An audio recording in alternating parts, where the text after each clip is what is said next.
Welcome, everybody, back to another episode of Wire2Wire Sports Podcast. I am back to being the NFL genius, Gene Walzak. And in the upper left corner, we got Kent State's own, Cleveland's own College Cottrell. How you feeling tonight, Mr. Cottrell? Feeling pretty good, man. Feeling pretty good. Last week didn't have to endure the pain of the Browns losing the football game. Got to see Ohio State win, and I got to see Cavs play a lot of good winning basketball this past week. So it's been a good week for me. The Cavs lost yet? Not yet. Yeah. Kind of interesting. A little interesting tidbit. I wonder how long it is until the 76ers catch up in the loss column with the Cavs. Like, I'm wondering how long in this season it takes us to get there. We know it will happen because the Cavs are frauds, but they're doing great to start the season. Well, you got a bunch of frauds on your team that don't like playing basketball, so I don't know if you will catch us this year. We will. I think we will. And, I see that team. I will get into it in a second. In the upper right corner, Scholastic Shally, Uncle Shally, Mr. Willie Shallcross. What's going on, boys? Willie. We're going Willie. Yo, who you playing for Saturday? What do you mean? I heard you're playing Saturday. Oh, I'm playing for Billy. Oh, I'm playing against you. Who are you playing with? Buddy. Oh, probably. All right, well, I'm looking forward to it. Let's have some fun tonight. We got a lot of topics on the agenda. NFL, college football. Shally's got the trivia question tonight. It's probably going to be some obscure shit. UFC card, John Jones returns versus Stipe Miocic, who hasn't fought in 3.5 years. We got a Jake Paul fight versus Mike Tyson Friday night. That's a joke. Maybe some more games talk. And then, as usual, you got to be kidding me. I'm fired up. I want to get rolling. But what I want to talk about is this. The NFL action that just happened this past week is insane. But there's nothing that I shouldn't start with it. I should warm up because I have a rant tonight. And if you're paying attention, then you know that I'm going to go nuts tonight. And I'm going to go nuts because it's something that's going to happen inevitably that I've called 3 years ago. 3 years ago. I don't want to get into that yet. I don't want to lambaste the Chicago Bears yet. I'll get into that in a minute. I need to breathe for a minute. But I will talk about this past week in the NFL. Some really good football games that happened. And one of the ones that I don't know, like one of the games that was the best game was probably last Thursday where the Bengals beat the Ravens beat the Bengals 35-34. It was almost exactly what we talked about last week about going for 2 on the road, and the Bengals did it. It didn't work out for them. Your thoughts on the Bengals? How good of a season is Joe Burrow having for a 4-6 team? Like, I don't think it can be any better. Yeah, I mean, Joe Burrow's not the problem on that team right now. Well, it's obvious. Your thoughts on the game? I thought it was a great game. I think for the Bengals' point of view, I think them going for 2 is the right move. It's a team that needs to get wins and try to really get some momentum going and really jumpstart their season so they can make a run down the stretch and make the playoffs.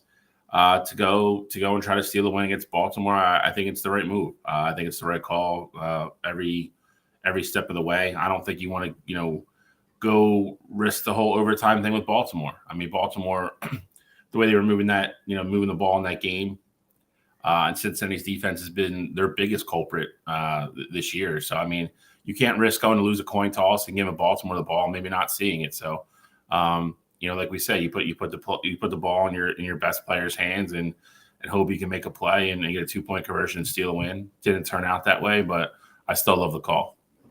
Outside of the Ravens kneeling the ball after they got it back, the previous 4 possessions for the Ravens were touchdown, touchdown, touchdown, touchdown. You tell me what you have a better chance of. Joe Burrow and the offense getting 2 yards or the Ravens not being stopped on offense. Give me Joe Burrow and that offense getting 2 yards all day long. It was 100% the right call. I said it last week when I was defending what teams were we talking about last week regarding this? The Buccaneers and the Chiefs, Monday Night Football. Yeah. So I thought they should have went for two then because you knew once Pat Mahomes got the ball, it was going to be over. again, if you're the away team, you have to go for 2 there. So I'm 100% okay with that. The only thing that I hated about the 2-point conversion call is that Jamar Chase was catching everything under the sun. You had the look that you wanted pre-snap, and you called timeout, and then the Ravens came back in it.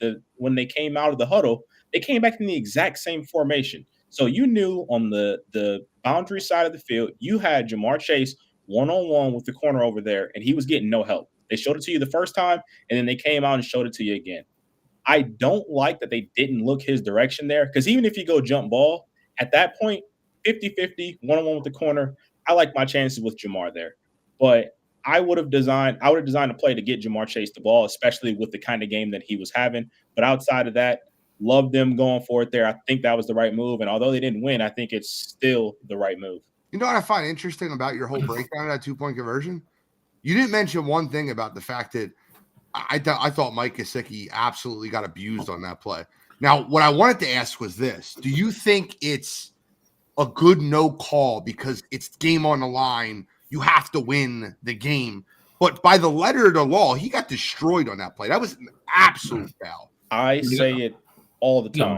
He got mugged. No matter if it's my team, a different team, let the players decide the games on the field. And I get it. You know, it was there contact there? Absolutely. But Contact? That had nothing to do with the outcome of the play. It was a bad decision. It's a bad decision. That didn't affect the play at all. So for me, I'm okay with the no call there.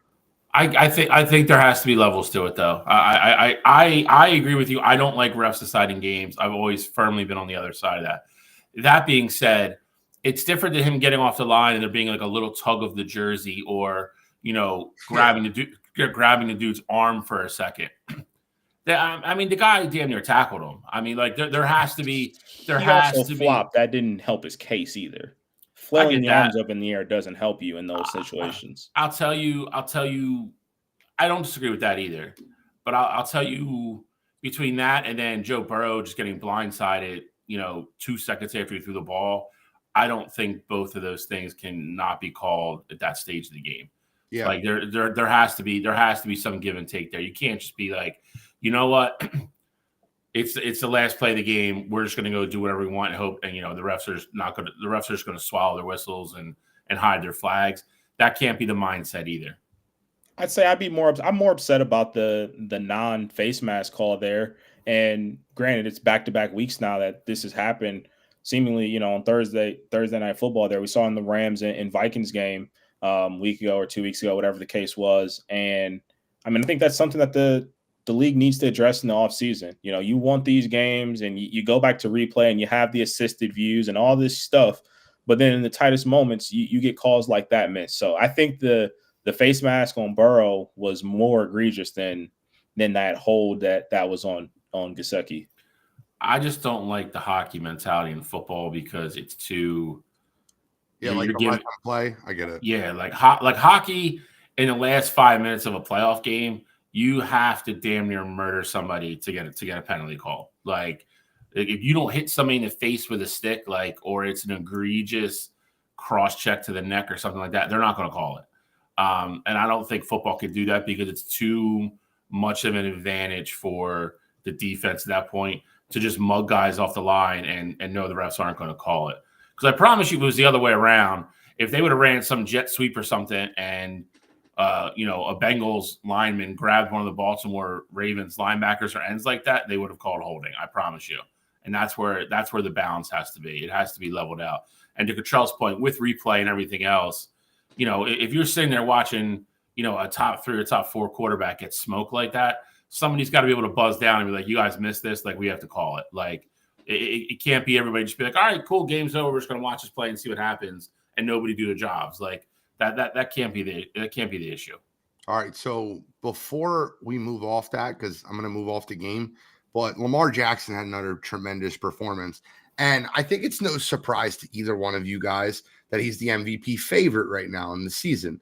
I don't know if you agree with that or not, but he's the favorite to win MVP.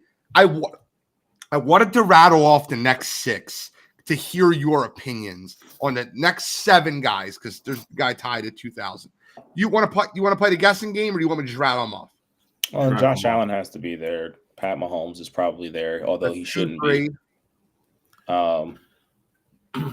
Is Derrick Henry on this list? No. He's like 20th. He's going to win Offensive Player of the Year probably, though. It's quarterback award. For sure. It gets really interesting after the top three. Well, so we have what? We have Lamar, Allen, Josh Allen, Patrick Mahomes. 1, 2, 3. I mean, Jaden's probably got to be there somewhere. Who? Jaden Daniels. Jaden Daniels is tied for number 5. Tied for number 6, sorry. Jalen's probably Jalen 4. Hurts. Hurts is 4.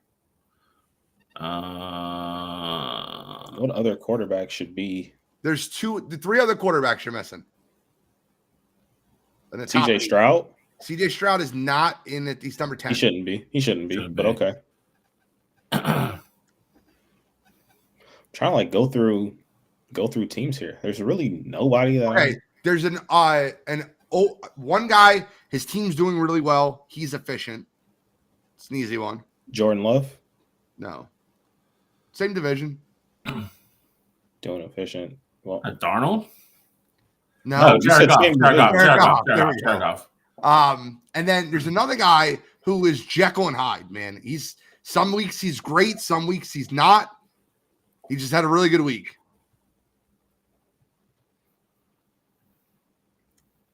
Kyler Murray's number 5. Yeah. Joe Burrow is 6, tied with Jaden Daniels and Jared Goff. I want your thoughts on the top 8. I'll tell you this. We gave a lot of shit to Kyler on the show, and deservedly so. Yeah. Kyler's been playing good football as of late. Well, some weeks. I think they're on a 3 or 4 game winning streak. Yeah, his first 4 weeks, we were right back to they should probably cut him, and now he's playing good, which is fine. I mean, again, to his credit, but my man said Richardson, bro. What are we guessing in the chat? But the thing is, though, with Kyler, I mean, what expectations? They're at 6-4 right now. You can't tell me before the year you thought that at this point in the year the Cardinals were going to be a 6-4 football team. No. I just think there's some games he plays well, some games he doesn't. Like even the game that you're talking about, the winning streak, right? All wins aren't quarterback wins, and all losses aren't quarterback losses, right? Facts. The Bears game, the 29-9 win, was not a Kyler Murray win. He was 13 for 20 for 154 yards, no touchdowns. We should be very clear there. That was not a Kyler win. That was and it's going to lead me right into my next talking point. But that was not a Kyler win. No, for sure. But I mean, next week, obviously, versus the Jets, he looked incredible. That was a Kyler win. For sure. But I mean, if that's the standard that we're going by, I mean, the Chiefs are undefeated right now, and Patrick Mahomes hasn't looked like Pat. It's Pat all season. I don't know how else to explain it. They're undefeated. I get it. But if we're being honest with ourselves, if you didn't look at the record right now, Patrick Mahomes has no business being in the MVP discussion this year. No business. I don't disagree with that at all. We'll talk about that too, Eric. Jaden Daniels being behind Jalen Hurts is probably interesting. We're going to talk about that game, obviously, short. Do you think Jaden Daniels is having a worse season than Jalen Hurts right now? No, but I think I'm not trying to be that guy. I'm just trying to. I think Jaden Daniels having a better season right now. I think a lot of it is still forecasting, no matter how the teams are going to finish. Like Kyler's in that discussion right now because they're 6-4. And they're 6-4 because, San Fran's been missing half their team half the year. And there's a lot of forecasting still going on there. So Jalen being ahead of him is not surprising to me because I think most books would still figure that the Eagles are going to finish ahead of Washington. Okay. Yeah, I mean, and I think the other thing attached with that is when rookies come in and they have these, great starts, they get that elevated boost because it's like, hey, they're a rookie. We weren't expecting them to come in and be this good. Now we loved Jaden before season started. Like we thought he was going to be, really good. Thought he would have a shot to win Rookie of the Year. And I mean, obviously, it seems like he's running away with that award right now. But with all of that said, I mean, Jalen kind of had a slow start to the year. Past few weeks, Jalen's really turned it on. Jaden's been more outside the 2 awful level for this past week. Well, I mean, granted, they won the game. It was 14-6 at halftime. Like everyone forgets, and the Eagles just blasted the Cowboys. It was 14-6 at halftime, and the reason it shouldn't have been 14-6, it should have been 10-7 Dallas. But for whatever reason, I don't know how the Cowboys just love to blind themselves with their own son in the end zone. That's so ridiculous. It's the most Jerry Jones thing to do. Yeah, but agreed. That was a really bad fumble. I mean, yeah, the interception wasn't great either. But still, I mean, you put up, you do all that, and you still have 4 touchdowns in the game. I get it. Dallas was that Cowboys there, and you get, bro. They quit. Yeah, exactly. So I understand it that you have to actually watch and things like that. But as a whole, the Eagles' offense has been rolling as of late. Yeah, so but when you look at that Eagles offense, you're not saying Jalen Hurts the MVP of the offense. It's the same thing as last year when we talked about Brock Purdy. Though. He's the captain of the ship. The same thing that you argued about last year with Brock Purdy and Christian McCaffrey. You're right. You're 100% right. Just check. But you're 100% right. But at the end of the day, Brock Purdy is going to get that love more than C-Mac does. I'm not saying it's right. Absolutely. But I mean, it's just where we're at. Guys, I need 3 minutes. And I don't need to go 3 minutes straight. Well, here's what I need to hear from both of you guys. And by the way, like Control, you're kind of on this boat with me, so you get a little credit also. A little credit also. And I'm not trying to be this guy. I really don't want to be this guy. But I remember when the hire happened. I remember when they fired Nagy and hired Eberflus. And we're like, Justin Fields is Eberflus's guy. And I'm like, not marrying the coach to the quarterback. Bad idea. And then I'm like, well, if you're going to draft Caleb 1, you need to fire the coach. Yeah, I got to fire the coach and marry the coach to the quarterback. Because I said this is where we're going to be. Now, granted, after Hard Knocks, I watched Hard Knocks. I'm like, oh, maybe Eberflus is a guy. And he's not the guy. But here's what I've said about the Bears, and I'm going to reiterate their history again for the 78th time. Anyone's listening, they can rehear this history. John Fox was there when they drafted Mitch Trubisky. They gave up an arm, a leg to move up one spot to San Francisco, who wasn't drafting a quarterback. They gave an arm and a leg up to draft Mitch Trubisky over Deshaun Watson and Patrick Mahomes. We all remember that draft, right? Cool, got it. John Fox was there, lame duck year. Mitch Trubisky didn't look great. Hey, we're going to hire a coach. You know what? Gave him credit. They went out and got an offensive guy. They got Matt Nagy to go in there and coach up Mitch Trubisky. Okay, didn't work with Mitch. Didn't work with Nagy. Well, we got to find out if it's Nagy. We're going to bench Mitch. Draft Justin Fields. Give him 1 year with Matt Nagy. Matt Nagy still sucks. We're going to fire Matt Nagy. And we just drafted a quarterback in the first round. Again. Cool. That's fine. Here comes Justin Fields. We're going to marry him to a defensive coordinator in Matt Eberflus. Okay, let's see who he hires as an offensive coordinator. Luke Getsy was the guy they hired as an offensive coordinator for Justin Fields. Are you out of your friggin' mind? Are you out of your mind? Okay, Justin Fields looks bad his first year, looks a little better his second year. His third year, got him a DJ Moore. He's starting to look better. They're 8-9. They're winning football games. Nope.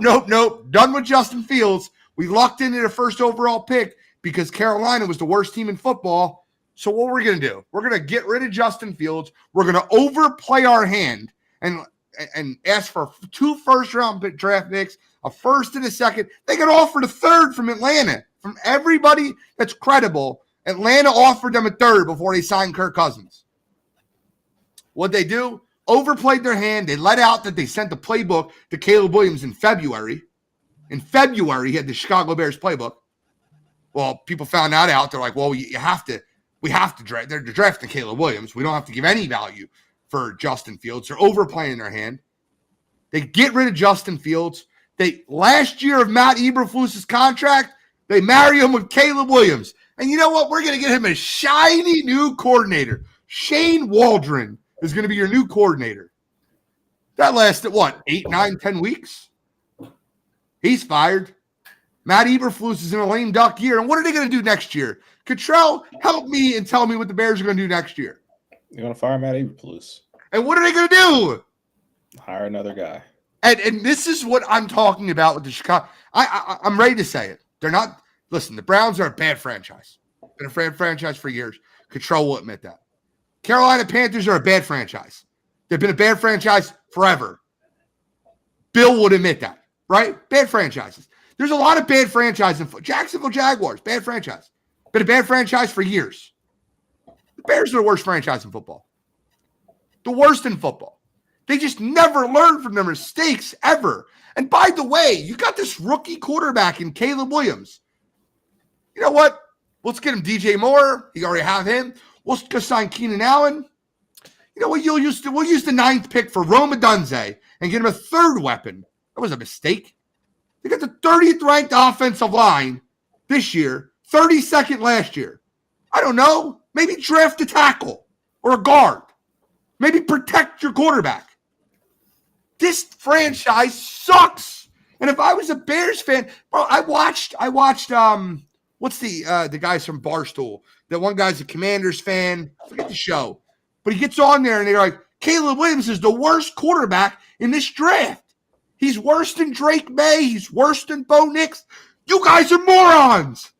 I can't spell it out for you anymore. Organizations matter. And sorry, Cottrell, this might hurt. Baker Mayfield, Sam Darnold, Geno Smith left organizations that didn't believe in them, found better paths, better situations. You know what Carolina did? They hired a coach that went in his first interview and they asked him a question. Super simple question. Hey, are you going to develop an offense to feature Bryce Young? No. Bryce Young's going to fit into my scheme. You moron. Are you out of your friggin' mind? This is so maddening. Tell me I'm wrong about anything I just said. I don't think you're wrong about anything you said. You're leaving out the fact that he's not playing well on top of everything else, though, and it matters and it compounds the situation and makes the situation look even worse. But to some degree, in future situations, it's going to make it better because it's just going to be undeniable. Like to your point, they're going to have to make a change. They're going to go down the same path they went down. I mean, this is. I don't know how many times we've talked about this on the show, and next year will be just another example of it. I'm not going to say Caleb Williams is the worst quarterback in the draft. That's just silly. But he's not playing well. You mentioned the offensive line, which is abysmal. That factors in. But if you really break down his game tape, like he's missing throws, he's doing a lot of things that we didn't think. If you would have asked me in the beginning of the year, like, what do you think Caleb would struggle with? It wouldn't be accuracy. It wouldn't be little things like that he excels at. But I mean, they fired the OC. I'm assuming they're just going to let Eberflus finish the year. I think he gets whacked. Yeah, but Bill, I think the main point that I'm making is you can't have coaches coaching for their job and draft a number 1 pick as a quarterback. If you draft a quarterback number 1 overall, your only job as a head coach for that first year is to develop that quarterback. And you can't do that when you have a coach on a lame duck year because he's coaching for his job. All coaches are coaching for their jobs, Gene. Just some are in more dire situations than others. Yeah, but I think point being, like, if Dan Quinn had they went 4-13 this year, 5-12 this year, and the offense didn't look great, but Jaden Daniels was learning and things like that. It'd be a lot different than if Dan Quinn was in his 3rd or 4th year with the Commanders, and it was like, hey, if you don't make it to the playoffs this year, going in, they're having these conversations. If you don't make it to the playoffs, you're going to get fired. Like, you approach those things differently, and I think you even see that with New England and how they've been handling Drake May.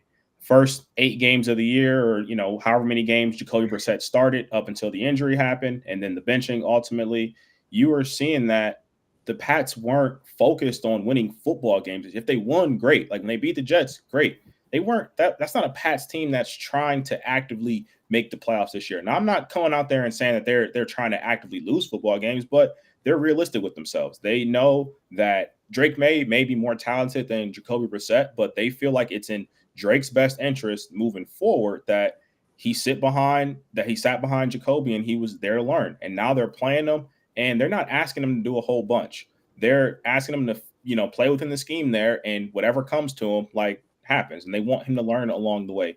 Caleb hasn't been afforded that that luxury because, like kind of Gene was alluding to, the Bears, it's playoffs or bust.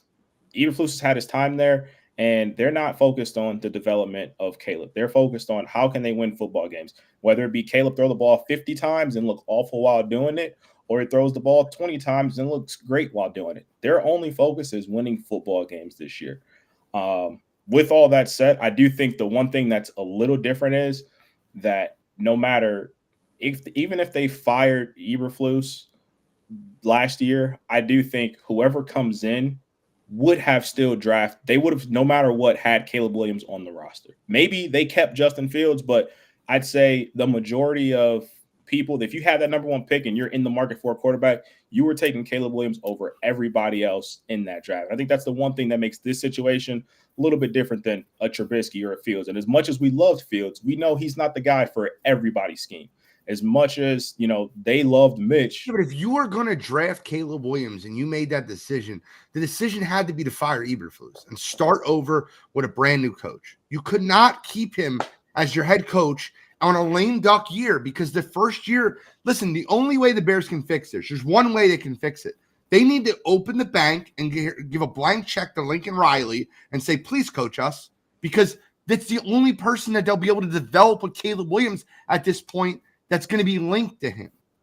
But see, I disagree. But it's they just spent $1 gazillion. If you want to say ownership or the general manager spent it the wrong way, and instead, do they need 3 wide receivers? If they were going to draft a Dunze, like you said, they didn't have to draft him. They could have drafted a lineman. You have Keenan Allen and DJ Moore, who they just extended. You didn't need a 3rd wide receiver.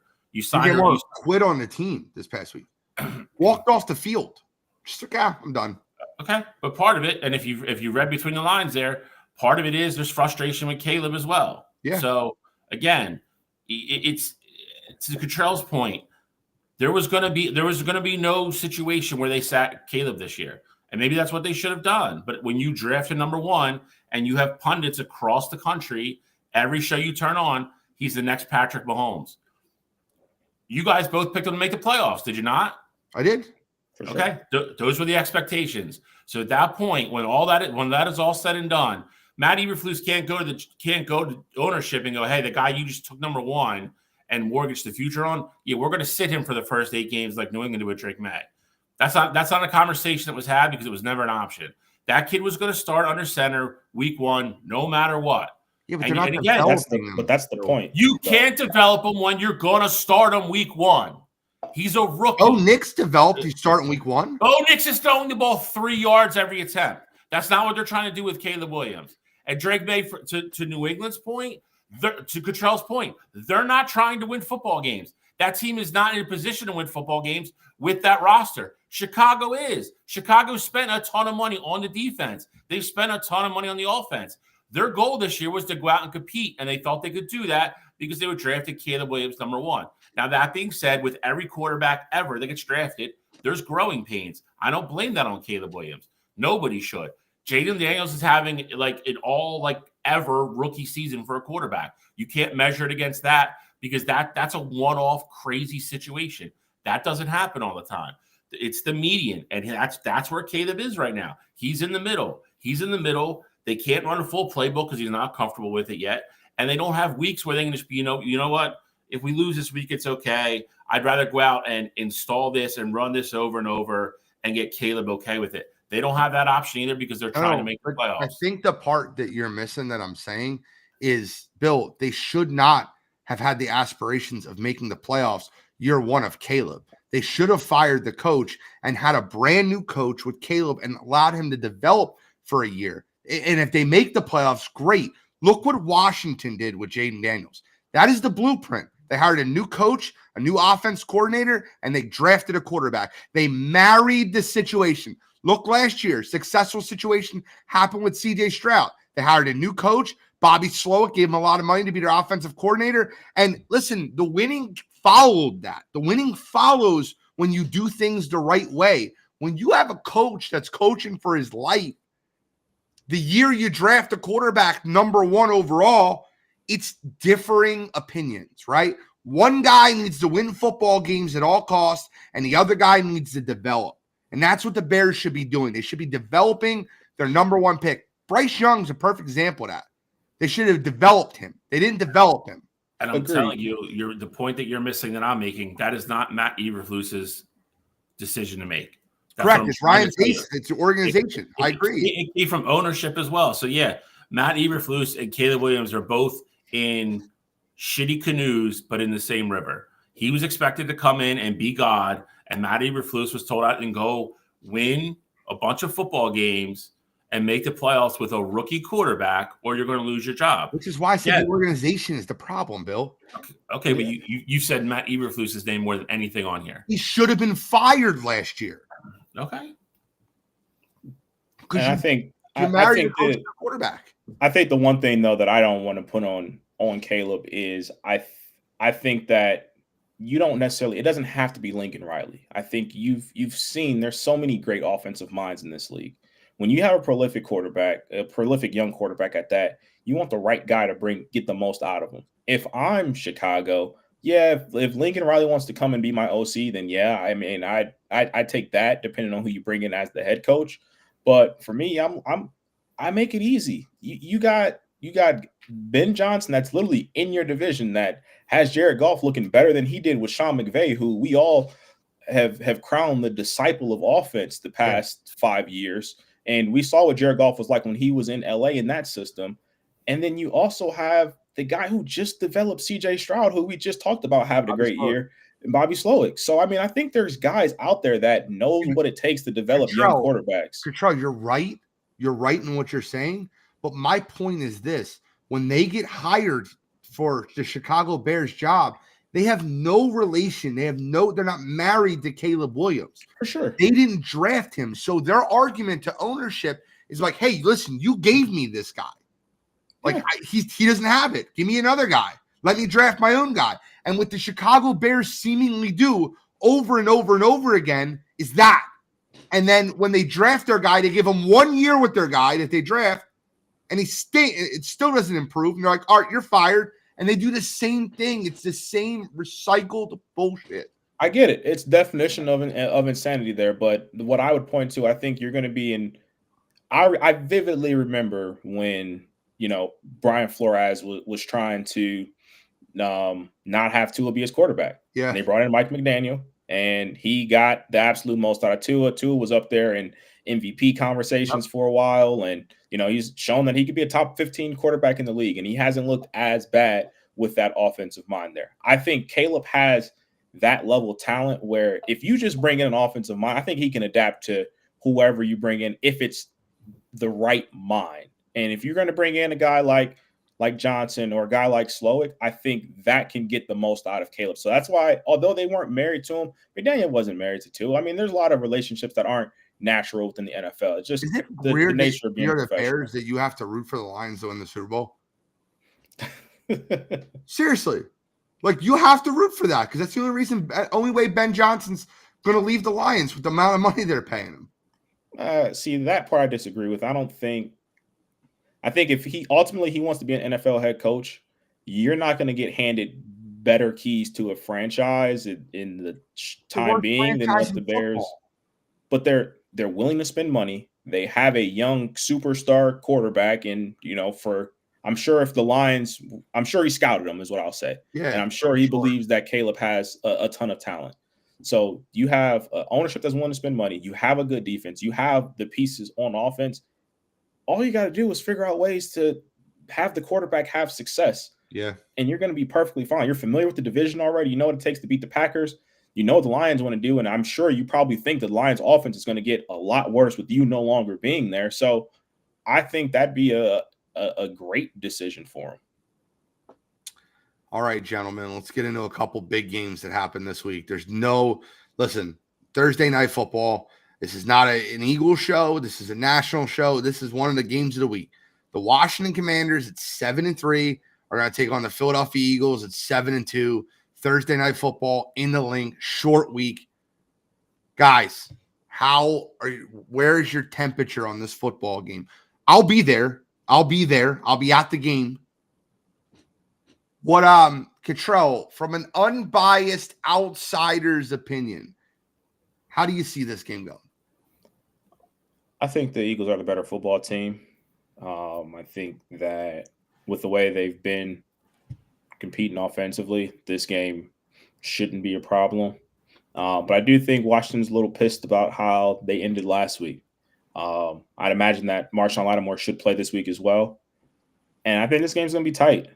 I think, again, the Eagles Marshawn Lattimore has been ruled out for Thursday's already game against the Philadelphia Eagles. Nice. Oh, that's definitely good news.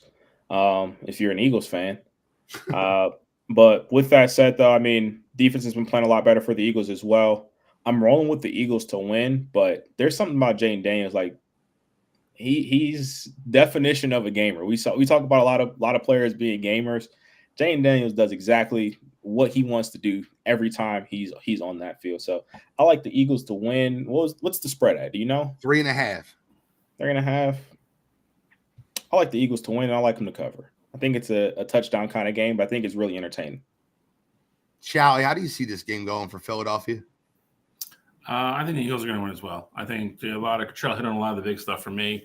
I think they're a better football team. I think Jaden Daniels will play great. I think he'll keep Washington in the game or keep them within striking distance. But again, I've mentioned the last couple of weeks when I've actually taken them, this offense has finally seems like everybody's on the same page. Everybody's healthy. I think you're going to get a healthy dose of Saquon against that front seven in Washington. Jalen will run a lot of play action off. I think Kellen Moore and that whole side of the ball are finally on the same page, and it's starting to show. It's week in, it's week out now. It's they're consistently putting up 24, 30 points. I don't think Washington can hold them under that, and I don't think Washington's going to outscore them. The pass rush has kind of come alive, with the Eagles the last couple of weeks. They just, they have to make somebody else beat them besides Shane Daniels. That's their biggest thing. Keep him in the pocket. And if he's going to throw for 400 yards and 4 touchdowns, then so be it.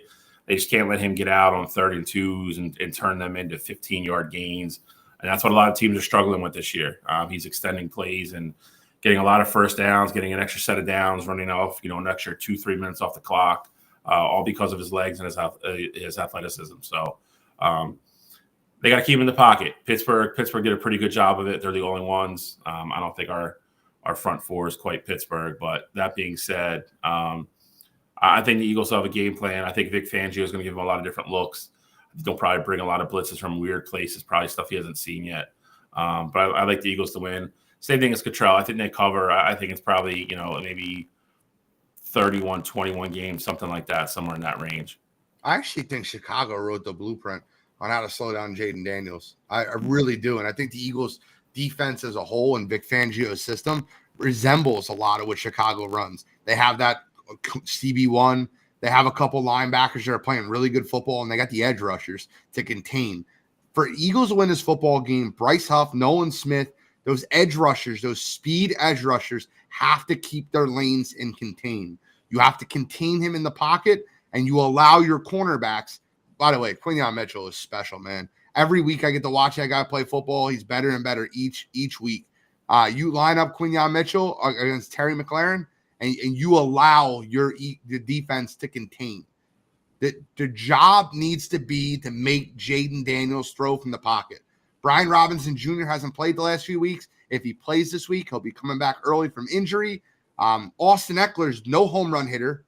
And their offensive line is very, very suspect. The right tackle and left tackle are both hurt right now. They're both questionable to play in the game. I think the Eagles should win the football game. But this is the first time in a long time I've ever said this. I really love the Philadelphia Eagles linebackers. They're playing next level. Zach Bond, Nakobe Dean playing really good football. So love seeing it. Real excited to see it. I'll be down there at the game. I'll be in the Verizon suite. Food, drinks, comfortable weather. I'm not, I don't like standing out in the cold, bro. I don't want to be in no plastic seats. That's not who I am. I'd rather be on my goddamn couch. It'll be cold tomorrow night. That's all right. I'll be in the heated environment. I'll probably be watching more of it on the TV. I will be out in the cold. Well, you have fun with that. Another huge game, and we don't do full breakdowns on the show anymore because there's so much to go into. But there's another huge game we can't miss. You just can't miss it. I think this is interesting. MVP candidate 2 versus MVP candidate 3 in Orchard Park in Buffalo. Undefeated Kansas City, who just keeps finding ways to win football games. This week it was a blocked field goal. Are we out of it? What happened with that? A blocked field goal to win a football game. They're going to travel to Orchard Park, and they're an underdog in this game. The Buffalo Bills are favored in this football game versus the 9-0 Chiefs. The Chiefs haven't lost since last December. It's almost been a full year. Who do you like in this football game? Buffalo, Kansas City? For me, I'm rolling with Kansas City. I think Buffalo's been playing some good football, but another week where Keon Coleman will not be playing. And I will say, for that Kansas City Chiefs defense, as good as they've been looking, I was rather surprised last week.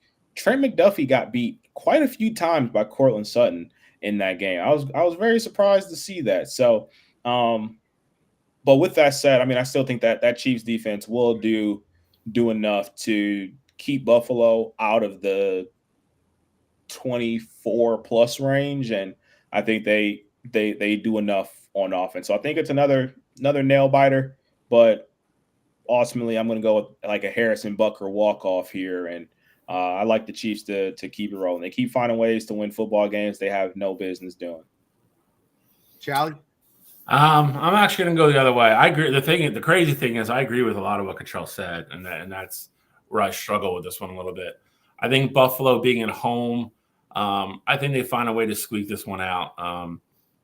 Josh Allen has been playing out of his mind this year, and kudos to our show. We said this was going to happen once Stephon Diggs left. Offense is balanced; they control the ball more. Defense isn't on the field for the entire game. And I hate to say it, but Kansas City is kind of in that mode right now where they're kind of begging to get beat. They're asking somebody to do it. Almost lost again last week. Offense is not looking good. The defense is what's winning them games right now. It's a completely backwards situation in Kansas City right now for the Chiefs. Steve Spagnuolo has that defense just shutting people down. And the offense is scoring just enough points to beat people. They're not blowing anybody out. I think Orchard Park. I think Buffalo. I think a real close game. Walk-off field goal. I kind of like that. I just think it'll be Tyler Bass instead of Harrison Butker. Yeah, I this is not a game I want to pick at all. No. At all. It's like one of those really, really tough football games. I wanted to say no one circles the wagon like the Buffalo, but I don't believe that. And if Mari Cooper doesn't play without Keon Coleman and your number one receiver going in that game's Khalil Shakir, Dalton Kincaid's banged up, I really think Spagnuolo can put a lot of people in the box and try to let Mac Hollins beat you. Yeah, I'm not for that. My pick depends on if Amari Cooper plays. If Amari Cooper plays and Dalton Kincaid play, I'm going Bills by a field goal. If either one of them are out, I'm going with the Chiefs by a field goal. I think it'll be a close game. I think Josh will do a great job in keeping the Bills active and in the game. But when all things are said and done, if there's a 3rd and 13 or a 3rd and 8 or something that needs to happen, I have a lot more confidence in Patrick Mahomes finding a way to get it done than I do. And the addition of DeAndre Hopkins gives them such a security blanket for Patrick Mahomes. You have Travis Kelce, you have DeAndre Hopkins, and then you have these race cars around the outside. You got, obviously you got your 1st-round draft pick in Xavier Worthy, who's just a burner. You got guys all over the place. I think the Chiefs get better and better each week. Even though they didn't look great versus Denver, I still think, if one of those two guys out, Amari Cooper or Dalton Kincaid, I'm picking the Chiefs in this one, but I'm kind of split down the middle. I think Kincaid probably plays. I think Cooper's someone you have to really have to worry about. He's more active. He was a walkthrough participant in practice today where Kincaid wasn't. So I was looking at that before the show because I knew we were going to talk about the game. It's one of those games. It's just really interesting how it breaks down. Curtis Samuel, Mac Hollins, Khalil Shakir. I don't think that they can beat the Chiefs defense. Just don't. Anything else NFL before we get into pick 'em? The only thing that I'd want to touch on real quick is how you guys feel about the Colts making the move back to Anthony Richardson. I'll answer that one first. I think the more and more I think about this move, I said to you before the show, I think they should never made the move off of him until I thought about what happened. The tap out, big situation. I think Steichen needed to sit him down to refocus him, recenter him. But Joe Flacco is not the future of your franchise.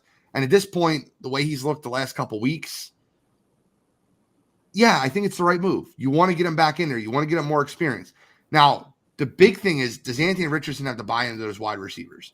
Because if I'm the wide receiver on that team and I just came off a 10 for 32 performance from Anthony Richardson, I don't know how excited I am to run a route to know that this guy can't hit the broadside of a barn. I think they need to play him and see what they have in him. I think it's the right move. I don't think they're a Super Bowl team, so you got to see what you have and what you have. So I think it's the right move, and I thought it was the right move to sit him down 2 weeks ago to kind of center him and let the locker room know you can't walk off the field and still have your job. Chicago, are you listening?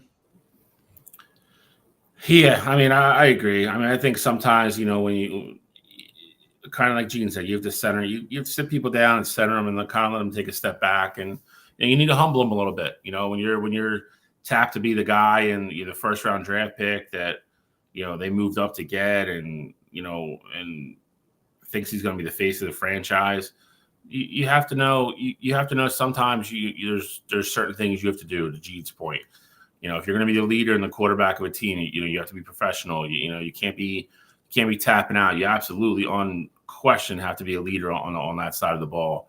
And we've seen Michael Pittman be very successful. He's a very good wide receiver. 10 for 32 is not going to instill a lot of confidence in your wide receiver room at all. He's got to be better. And sometimes, when you're driving and, Lambo to work every day, sometimes dad's got to take the keys away and say, you got to walk to work 2 days in a row and think about some things and see how he comes out the other side. I think it puts to Gene's point. I agree as well. I think it's the right move to start him again. I don't think the Colts are really a playoff team. They're a fringe playoff team at best. And you got to see what you got to have. I mean, again, if this is the guy that you're going to be committed to, or did we make a mistake, and do we possibly have to, evaluate different avenues for next year? So you got to figure it out sooner than later. Oh, look, I said it when you first benched him. When you first benched him, you knew the kid was going to be a project. So, and I get it, taking yourself out of the game, it's unprecedented as a quarterback. I mean, again, I gave him shit for it. Yeah, like I said, he ran around like 15, 20 yards, and he's looked at as a scrambling quarterback. So you can't take yourself out for being too tired in that situation. But with that said, though, you got to talk about the kid's confidence being absolutely shot. You basically came out and said, after you put Joe Flacco in there, you basically said, no, this is the move for the foreseeable future here. And they asked him about, is Anthony Richardson going to play down again as a coach? And they said, we hope so. Yeah. But, at the end of the day, I mean, that sounds like the kid's not going to ever play for you again. And now it's like, hey, maybe the grass isn't greener on the other side. And now you go back to Anthony, and again, you're going to have a whole lot of sides here that are going to be one way, and the other half are going to be on the other side. The receivers are probably pissed. Offensive line's also probably pissed. But Steichen's like, hey, Joe's not giving us any chance to win. At least with Anthony, like one of those 10, hopefully 2 of those are 2 60-yard bombs that are going for a touchdown. So I think it's an awful situation all the way around. We all said on the show draft time that Anthony Richardson had no business being picked top 5 in the class, and 100%. for the coach to do that and think that he's going to be the guy right away when he's shown you that he wasn't accurate in college. He wasn't going to just magically get to the NFL and be accurate. And then for you to give him 10 games, move off of him, and now you're back on him. It just seems like a lot of back and forth here, and I don't see it ending well. All right. Let's get into pick'em. I love that you brought that up. Thank you. Absolutely. We are on a little bit of a heater, gentlemen. And by the way, Cottrell, I need one more week. And if I am 2-1 or 3-0 this week, you can switch the name back. I'm ready. Right. I'm fired up. You see All on right. a lot, 3-0 week, coming from being 10 and 12 to 17 and 13. We're on a heater right now. We're feeling good over here. Absolutely. We're gonna keep the order the same, keep it rolling, and go from there. So I will start us off here. So I got 3 games. Didn't love my game last week, but I'm going back to the well, same kind of thinking. First game though, I like the Rams -4.5 at the New England Patriots. Told you the Patriots aren't in any position to go out and actively try to win these football games. I think if the Rams go in there with a B caliber game and they do what they're supposed to do, I think the offense puts up plenty points for the Rams to cover that 4.5 mark. Second game I like the Vikings -5.5 at the Titans. I think the Vikings got rid of their dud game last week against the Jaguars. I think that game kind of showed them that, hey, although we were playing good football and we have been winning football games, we can't just roll out of bed and win even against bad teams. And so I think they find some refocus here. And against the Titans team who struggled to do anything at all on that field, I think the Vikings are going to be in good shape to cover that 5.5. In the last game, I feel like this is my most confident pick of the week. I like the under 48.5 Ravens at Steelers. Since Lamar Jackson has entered the league, the average over-under in the game has been at 36.5. Like that's about where the line has ultimately ended in those games that are played. So, and that's when they're in Pittsburgh. So I think that trend continues. They haven't gone, I believe they've only gone over 48.5 once in all 6 seasons that Lamar has been there. And that was actually an overtime game. So I don't think that happens this time. I like the under to hit, and that's probably the one that I am the most confident about this week. It's funny when the Ravens play the Steelers, it's almost always the game in Baltimore is a track meet and a high scoring game, and the game in Pittsburgh is a mutter, like a 9-6. So you're right. It happens every year. Same situation. All right, I'll jump in these real quick. First game I'm taking Seattle at San Francisco -6.5, taking the 49ers. Look like a completely different team with C-Mac back last week. I think he gets even a bigger workload this week. He looked good. He looked sharp, quick. Came out of the game unscathed from every report, that's come out. So I think they're more than capable beating Seattle at home by a touchdown. Second game, Houston -7 at Dallas. If you watched any of the Cowboys game last week, that team is just there. They don't want to be there anymore. There's a lot of stuff going on behind the scenes there. I think there's a lot of stuff going on in the locker room. That team, for all intents and purposes, quit. Houston needs a game to kind of bounce back and get right and kind of get the shit back on the track. So I like Houston at Dallas. Last but not least, a lot of points, but Jacksonville at Detroit -13.5. They already ruled out Trevor Lawrence for the game. He's not going to play again this week. Detroit at home has just been a different animal this year. I think that offense is just going to be on the field a lot against that defense. 13.5 is a lot of points, but I think Detroit covers. I think it's a very high scoring game for Detroit Sunday in Jacksonville. I got some real weird ones again for you guys this week. I got one with Shally, so I'll read that one off first. And I love that game. I love that game that you brought up. Give me the 49ers -6.5 over Seattle. Look, I hate 6.5 spreads. You know the way I feel. +2.5, +6.5, +9.5. Take the money. -3.5, -7.5, -10.5. Take the lay the points. But in this football game, I look at the San Francisco 49ers as a team that's going to get on track. Christian McCaffrey's back. Juwan Jennings is back. They're home. Their defense is going to get better and better each week. I love Frisco in this football game. Give me the 49ers -6.5. Here's an ugly one, but I feel really confident in it. Give me the Falcons +2.5 on the road at Denver. That's a no-fly zone. It's a no-fly zone in Atlanta. And their secondaries look great. Raheem Morris has got that defense moving in the right direction. I think that Atlanta goes into this football game and they beat up the Denver Broncos. Somebody tell me what happened with Javonte Williams. Did he get hurt, thrown out of the game? I don't know. But Audric Estime got every snap after the first carry. And then give me the Bengals +2 over the Los Angeles Chargers. Joe Burrow has looked all but unstoppable. I think he'll be enough offense to create for Cincinnati to win this football game. I'll take them +2 over the Chargers.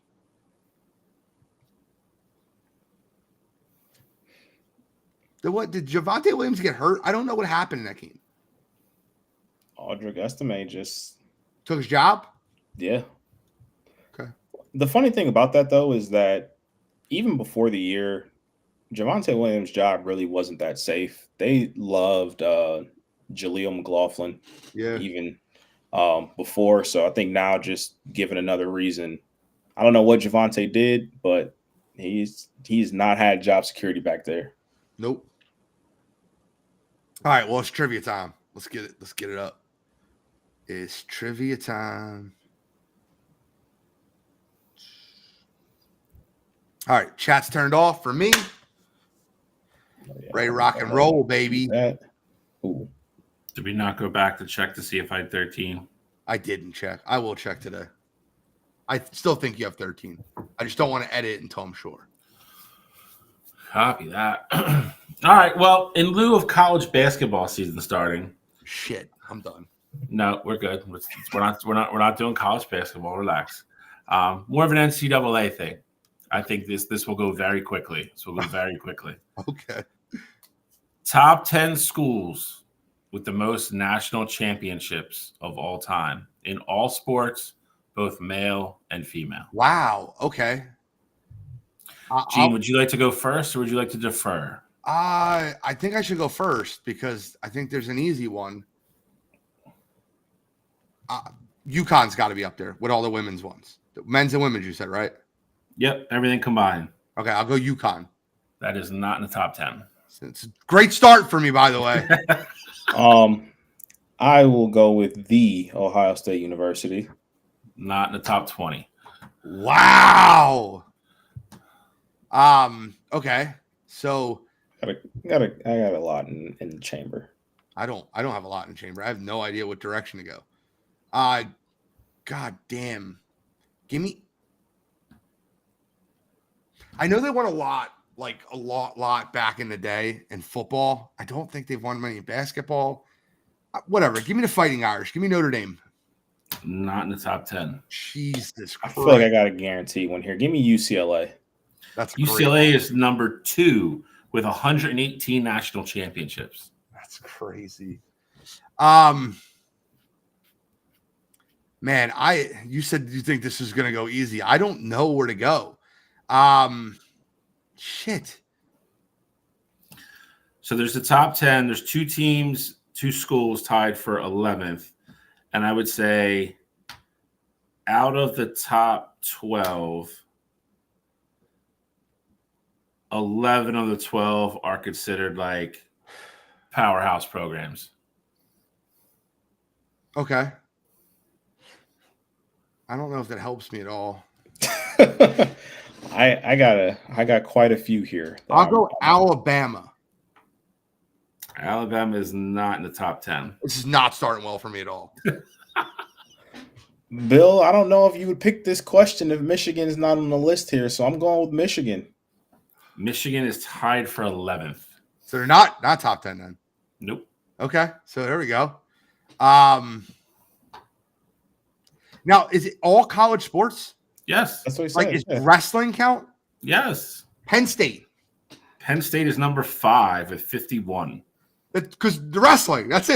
They don't win anything else, but they win wrestling every year. Nah, they've won a bunch of soccer, field hockey. Their women's volleyball team was. North Carolina. North Carolina is number 8 with 44. Yeah. Southern Cal. USC is number 3 with 107. Wait, 3-2 or 2-2? 2-2. Okay. All right. Well, go with. I'm trying to think of like absolute. I'll go with Duke. Duke is not in the top 10. All right, I'll make Alex proud. Is the Oregon Ducks in the top 10? Absolutely not. I don't Oregon know. Oregon is tied for 13th with. They're close. They're close. Got more than Ohio State. They don't. That's because they don't. The reason why they're not in the top 10 is because they don't have any in football. Probably. I will go with Kentucky. Kentucky is not in the top 10. God damn. It's a good guess though. No Alabama. I don't think LSU. LSU is number 9 with 43. I just said that because they just won recently a couple championships. 43? Yep. Oh. So number 9 is 43. Yep. I'll go with Florida. See, I literally was right there. Florida is tied for 11th with Michigan. God damn. How about we stay in Florida? We stay in the state of Florida. Let's go with the U. Not in the top 10. 3-2 Gene still. All right, so I'm so lost. I'm just guessing colleges. I am going to go with. What about Indiana? It's a good Yeah. one. Can you point me in a direction, Shally? Am I in like the right conference? No conferences. I have Absolutely. no idea where to go. I'm honestly shocked that this is. I'm proud of my question now. I thought this was going to go quick. Really? Yeah. Texas. Texas is on the list. They are 6th with 47. I'm just literally naming big states. It's 4-2. Let me go with Kansas. Not in the top 10.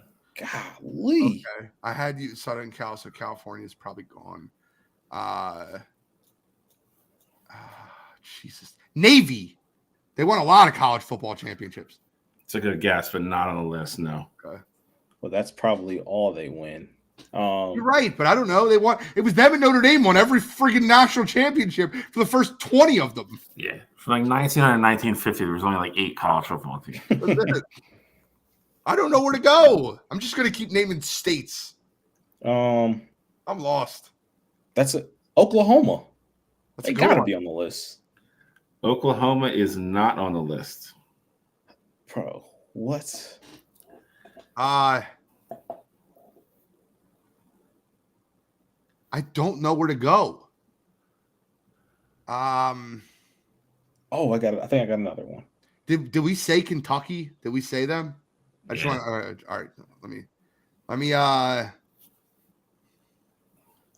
think I got one in the chamber. I'm ready to pull. Fire. I'm trying to think. Princeton. No, that's a good guess though. Tennessee. No. Stanford.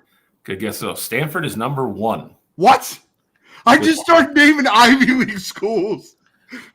123 national titles. Where are they winning championships? They win up. Dude, you mean like golf championships and stuff like they win I'm every not single thinking year? about that, bro. It's I'm all thinking sports. basketball and football. All right, so Gene is at 5, so he can only be tied. Let's go to sudden death. Cottrell's got to rattle off. You need number 4, number 6, Number 10. number 7, and number 10. There's 4 left. Wait, Huh? if it's 5-2, there shouldn't be 4 left. It's 5-2. Oh, wait, no, you got that one. Never. Sorry. There is number 4, number 6, Number 10. number Right? 10. Okay. All right. So just random obscure sports. Yo, I'm so lost. I'm literally just guessing. 2 of these smartest ones too. I will roll with. I'm trying to think of schools that have like a long history here. Exactly what I was thinking. I'll just say it. Georgia. Georgia is tied for 15th. Oh, they're on the list. How about Florida State? Not on the list. Okay. I'm thinking of just big schools at this point. Facts. Let's see. Oh man, I'm so lost. I'm trying to think of. You said UConn not being on the list, kind of like. That was my first guess. I'm like, oh, it's an easy one. UConn. They won every women's. And they got some men's under their belt too, but they don't really have like football and other stuff. After Cottrell goes, I'll give you the conference breakdown of the last 3. All What? right. He's down 5-2. Why don't you just do it now? All right. One's in the Big 12. Okay.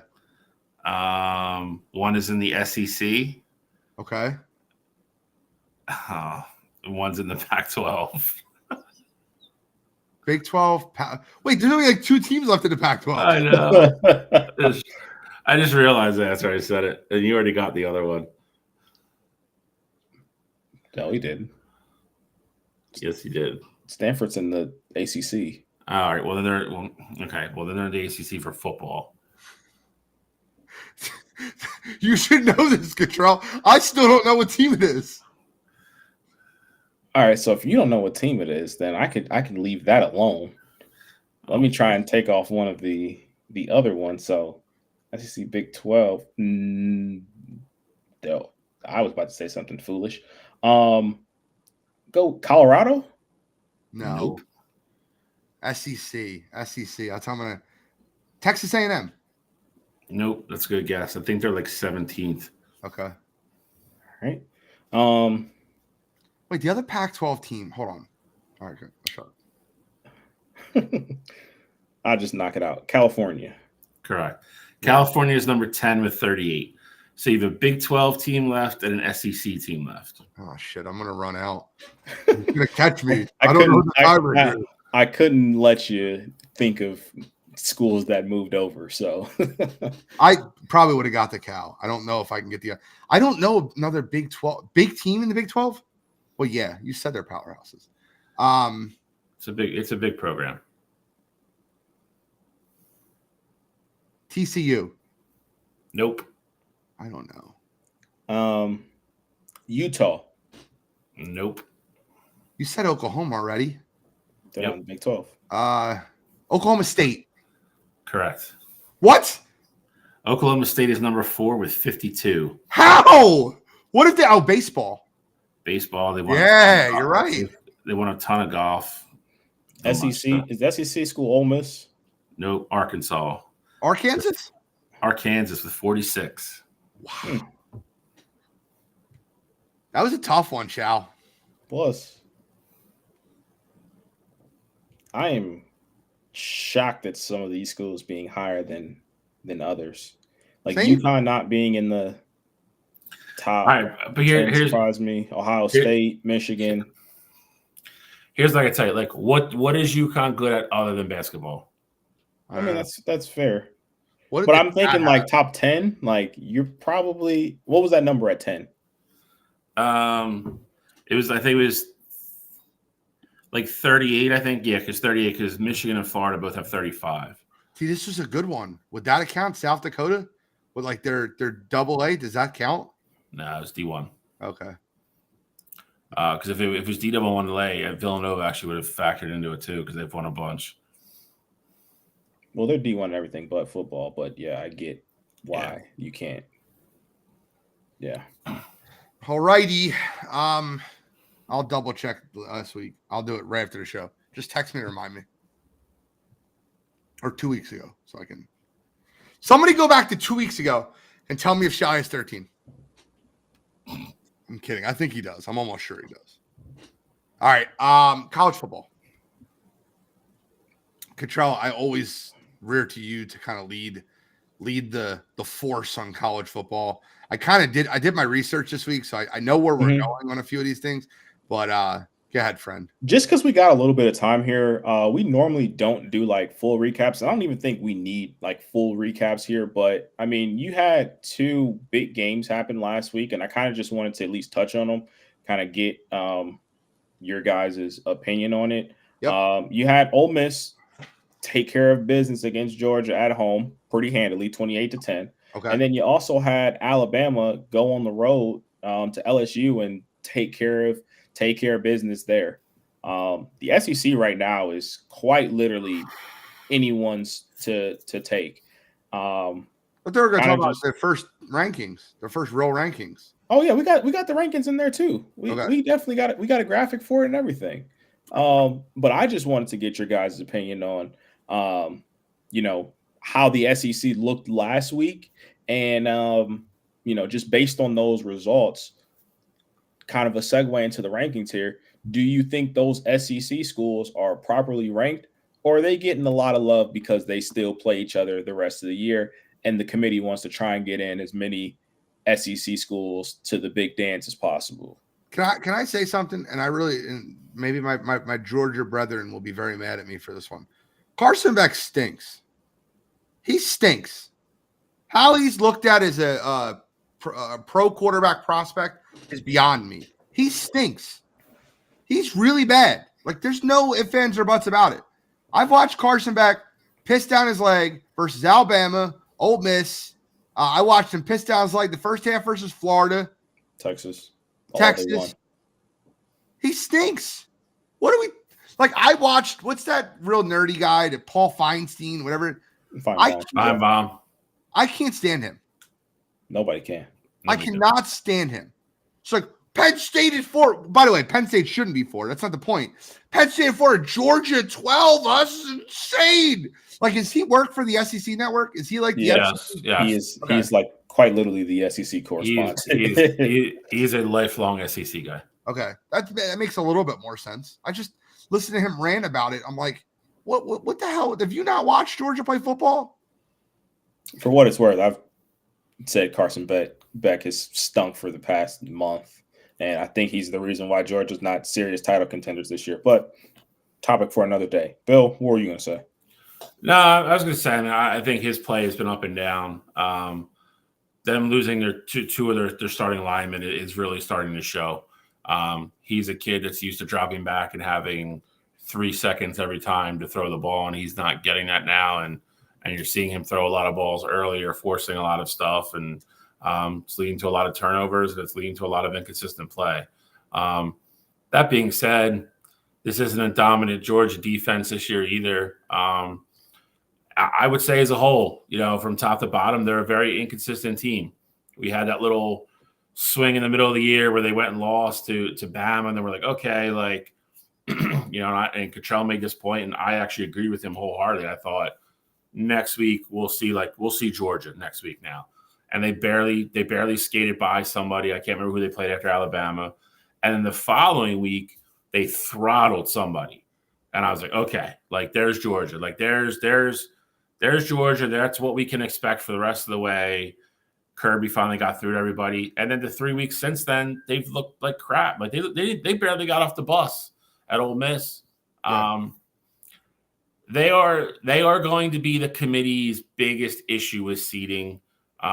Because they have 2 losses. They're in a power conference. But they have a couple really good wins too. And that's Feinbaum's kind of argument. You look at Penn State at 4. They've only played one good team in Ohio State, and they lost that game. Yeah. That's Illinois. Yeah. So it's, you got Indiana at 5. I will fully break that down on Saturday. That's a joke. If you are in the first round of the playoffs, any one of these teams from 6 through 14, whoever gets in, they are praying they're getting Indiana. I promise you. Yeah, but don't you think Indiana should be ahead of Penn State? No, because Indiana still hasn't played anybody good. They don't have a loss though. They haven't played anybody. That's fair. They have a ranked game all year so far. Correct. They got one this week, though. I think the only thing Indiana needs to do to make the college football playoff is not get blown out. That's it. They showed you that by them having Penn State at 4. They lost at home. If they keep the game close to Ohio State, they're in the college football playoff. Penn State's strength of schedule still in the 50s. Indiana's 104th. 104th. It will jump a ton when you play Ohio State. Because but if you – okay, but the point there being, though, is, okay, you finally played a team in the top 10 and you lost. So who are you arguing on their schedule they beat that deserves for them to be even it's over? It's not about necessarily who they beat. It's about how that game looks. I mean, correct. Again, I get the sentiment that they haven't really played anybody, but I mean, if that's the case and we're really looking at this thing, you can make the same argument about Texas if we're really breaking this down here. Yeah. Let Texas lose to A&M later on this year. You're looking at a 2-loss Texas team whose best win all season is who? Michigan, the same best win that Indiana's is. And we're going to be talking about Indiana, the way they beat Nebraska. I know Nebraska's not anything to write home about, but I think that was their most impressive game was Yeah, the way most they beat Nebraska. most impressive, is. sure, It's just- yeah. But I'm it's just just- saying, I think Indiana and Texas are in a very, very similar situation right now. week in, week out, Texas is still playing better football teams. Their strength of schedule still hovering around like 50, 55. Yeah. Yeah, Like I because said, they got Georgia, Michigan, and A&M on that schedule. So I mean, yeah, all right. Well, that's a lot better than Michigan and Purdue and whoever else, because that's really where Indiana's at right now. I get So it. when But if Georgia wins this week at home versus Tennessee, I just want to ask you a question. Who do they jump? They're going to jump a lot. They're going to jump a lot. Jump. Do they jump Notre Dame? No, Probably not. Do they probably, jump you? I think they jump one spot because they can't jump Bama because Bama's got the head-to-head win. They would on it. definitely jump Tennessee. So they're going to jump at least one spot. That's what I said. Tennessee would One fall spot. behind them. But would they jump Indiana if Indiana gets beat by Ohio State? Well, that game's not until next week. Yeah, they don't play this week. They play next week. Sorry. But yes, though, to answer your question, I do think so. But I think Indiana, as long as that game is within 2 touchdowns, I think Indiana's got a spot secure in the college football playoff.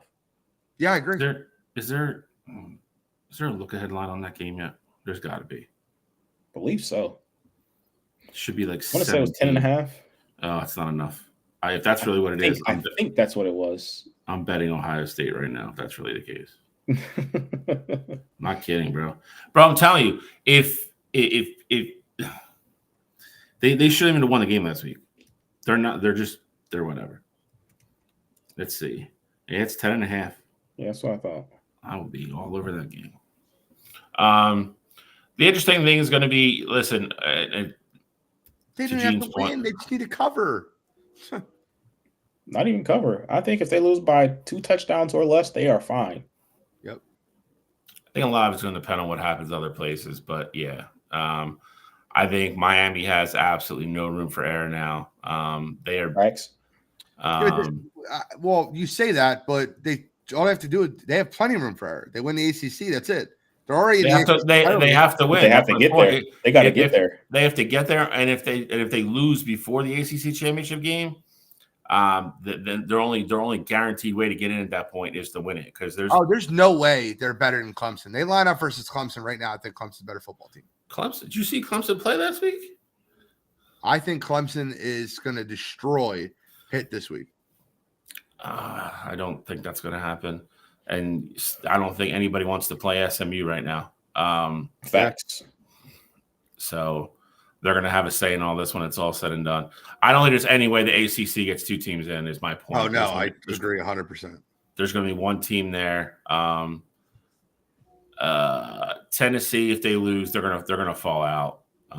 It's gonna be nuts. It's gonna be a chaotic couple weeks, because again, this is gonna be 2 weeks in a row. Like Georgia Tennessee game, that's a playoff game. That is an absolute elimination. 100%. Loser that game is done. Just like we said last week, Alabama LSU was playoff game. Yeah. Alabama showed up for that game and beat the snot out of them in Death Valley. Yep. Yeah. Brian Kelly team didn't show up again. Shocker. I think that Georgia Tennessee game is a playoff game. Now, but see, the thing is this: I think it's a playoff game for Georgia. I actually think that Tennessee could back into the college football playoff, even losing that football game. They would need a lot of help. Losses, a lot of help, man. I don't think their second loss. That wouldn't be 3 losses. You're not. They lost to Arkansas. Lost to Arkansas and someone else. I thought Tennessee only has 1 loss. They would only have 1 loss. They have a second loss. 8-1, yeah. Lose to Georgia. They're going to fall behind. And then they play UTEP and Vanderbilt. They're going to win both those games. Well, at Vanderbilt, it becomes an interesting game. But I think that it feels like a loss. But they beat Bama. That's a huge game. It felt like a loss the way they played Florida. So I understand like where Tennessee feels like they have a 2-loss team. But they only lost to Arkansas by 5 points. Everybody else they beat on their schedule.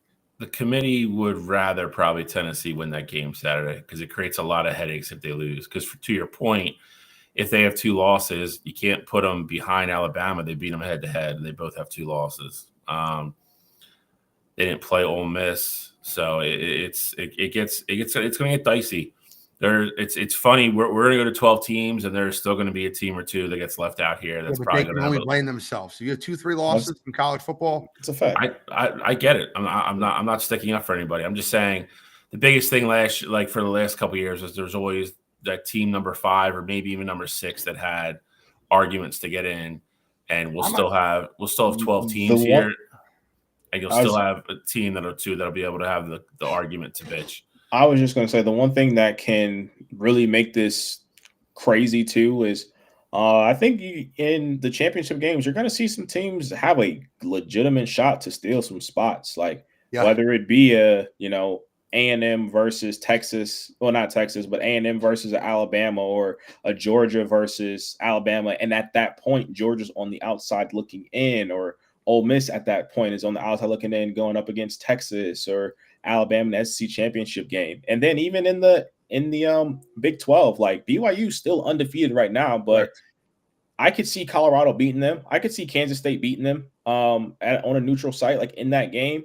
And a one-loss BYU team, I mean, you'd imagine that after the Ohio State and Indiana game, BYU, if they're still undefeated at that point, might be in the top 5. So if you think BYU is the top 5 team in the country and they only lose their championship game, I mean, how far do you put them in when a team like K-State or Colorado is basically coming up from like 15 and stealing one of those spots? So I mean, I think it's going to obviously get really interesting here, and I think we're in for some chaos. If BYU gets to the championship game undefeated and they lose, there's no way they're not in. That's the point, though. That's kind of crazy because that adds an extra spot, though.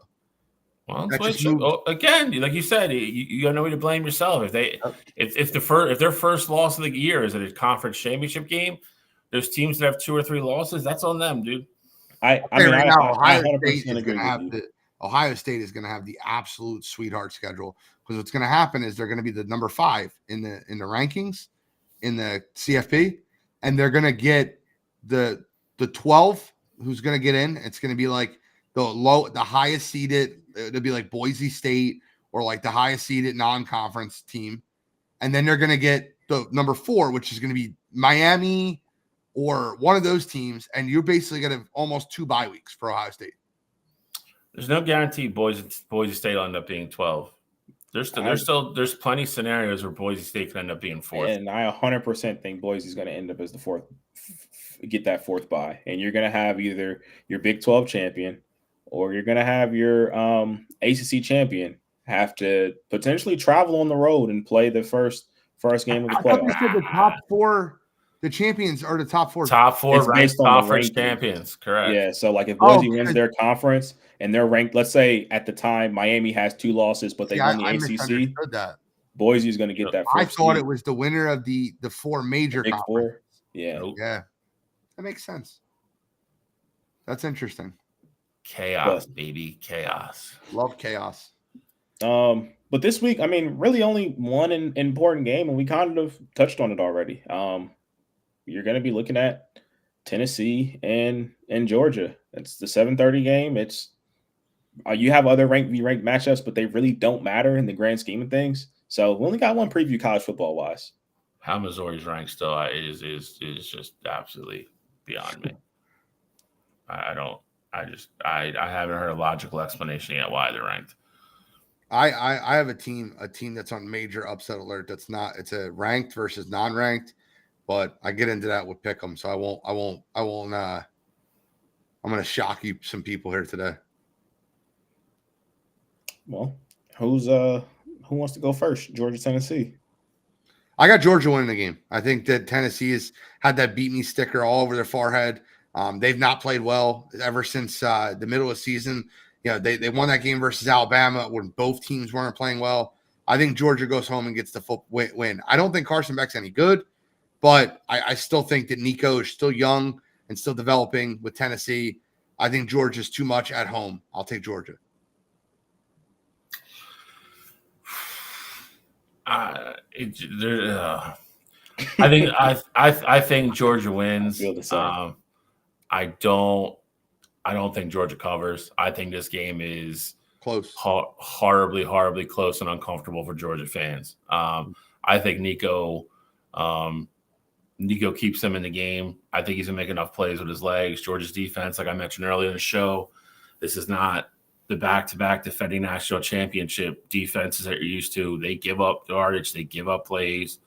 And I think Tennessee's front four is going to get after Carson Beck. Like I already said, Georgia's offensive line is banged up. I think they're going to make him throw the ball early.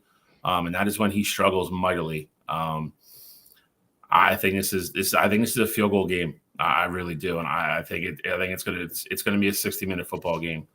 It's just hard for me to say Tennessee's going to go into Athens and win with Kirby Smart and all those guys there. I just find it very hard to believe they won't show up at home knowing what's on the line. I'm taking Georgia. I can honestly say I won't be shocked if Tennessee wins the game, though. I won't either. I will make my pick very simple. Apparently, Nico has a concussion. He's going to be a game time decision.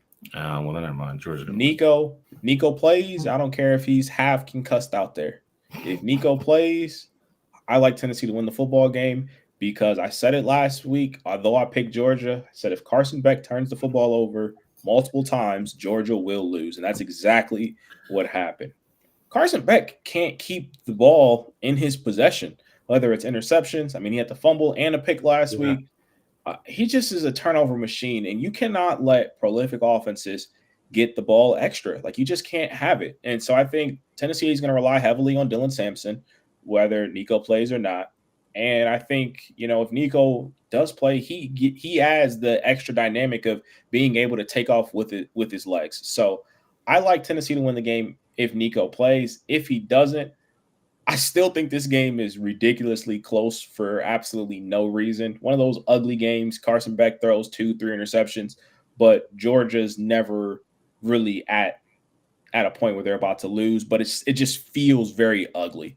I'd go like 24-13 or something along the lines of that. But I think it's going to – for me, the pick comes down to game time. If Nico plays, rolling with Tennessee. If he doesn't, I'm rolling with Georgia in an ugly football game.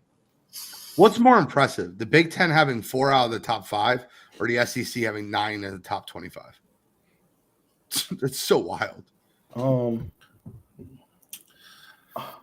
I would say the Big Ten only because although Indiana is very questionable being at 5, although Penn State really hasn't played anyone and their best thing on their resume is a close loss to Ohio State. I said last week I thought the Big Ten has 3 legitimate chances, like 3 legitimate teams that can win a national championship this year. I think Oregon, Ohio State, and Penn State all can win the Natty this year. And although the SEC has 9, and that's very impressive, and it's not me sliding that, it's just, to me, I think you have a couple that are in there that really have no business being there. I mean, you have a Missouri there that we literally just talked about. They don't deserve to be there. South Carolina, they had a great win against A&M, but they've really been up and down, this entire season. I don't know if they're really a top 25 team. And then the rest of the top, I mean, I'll give you that, but you don't have one dominant team. I mean, even the best team in the conference, Texas at number 3, we saw them get dismantled by a team that looks like they shouldn't make the college football playoff in Georgia. And right now would be on the outside looking in. So I'd say the Big Ten, I just think as a whole, they've looked more impressive. Okay. Let's get into pick 'em.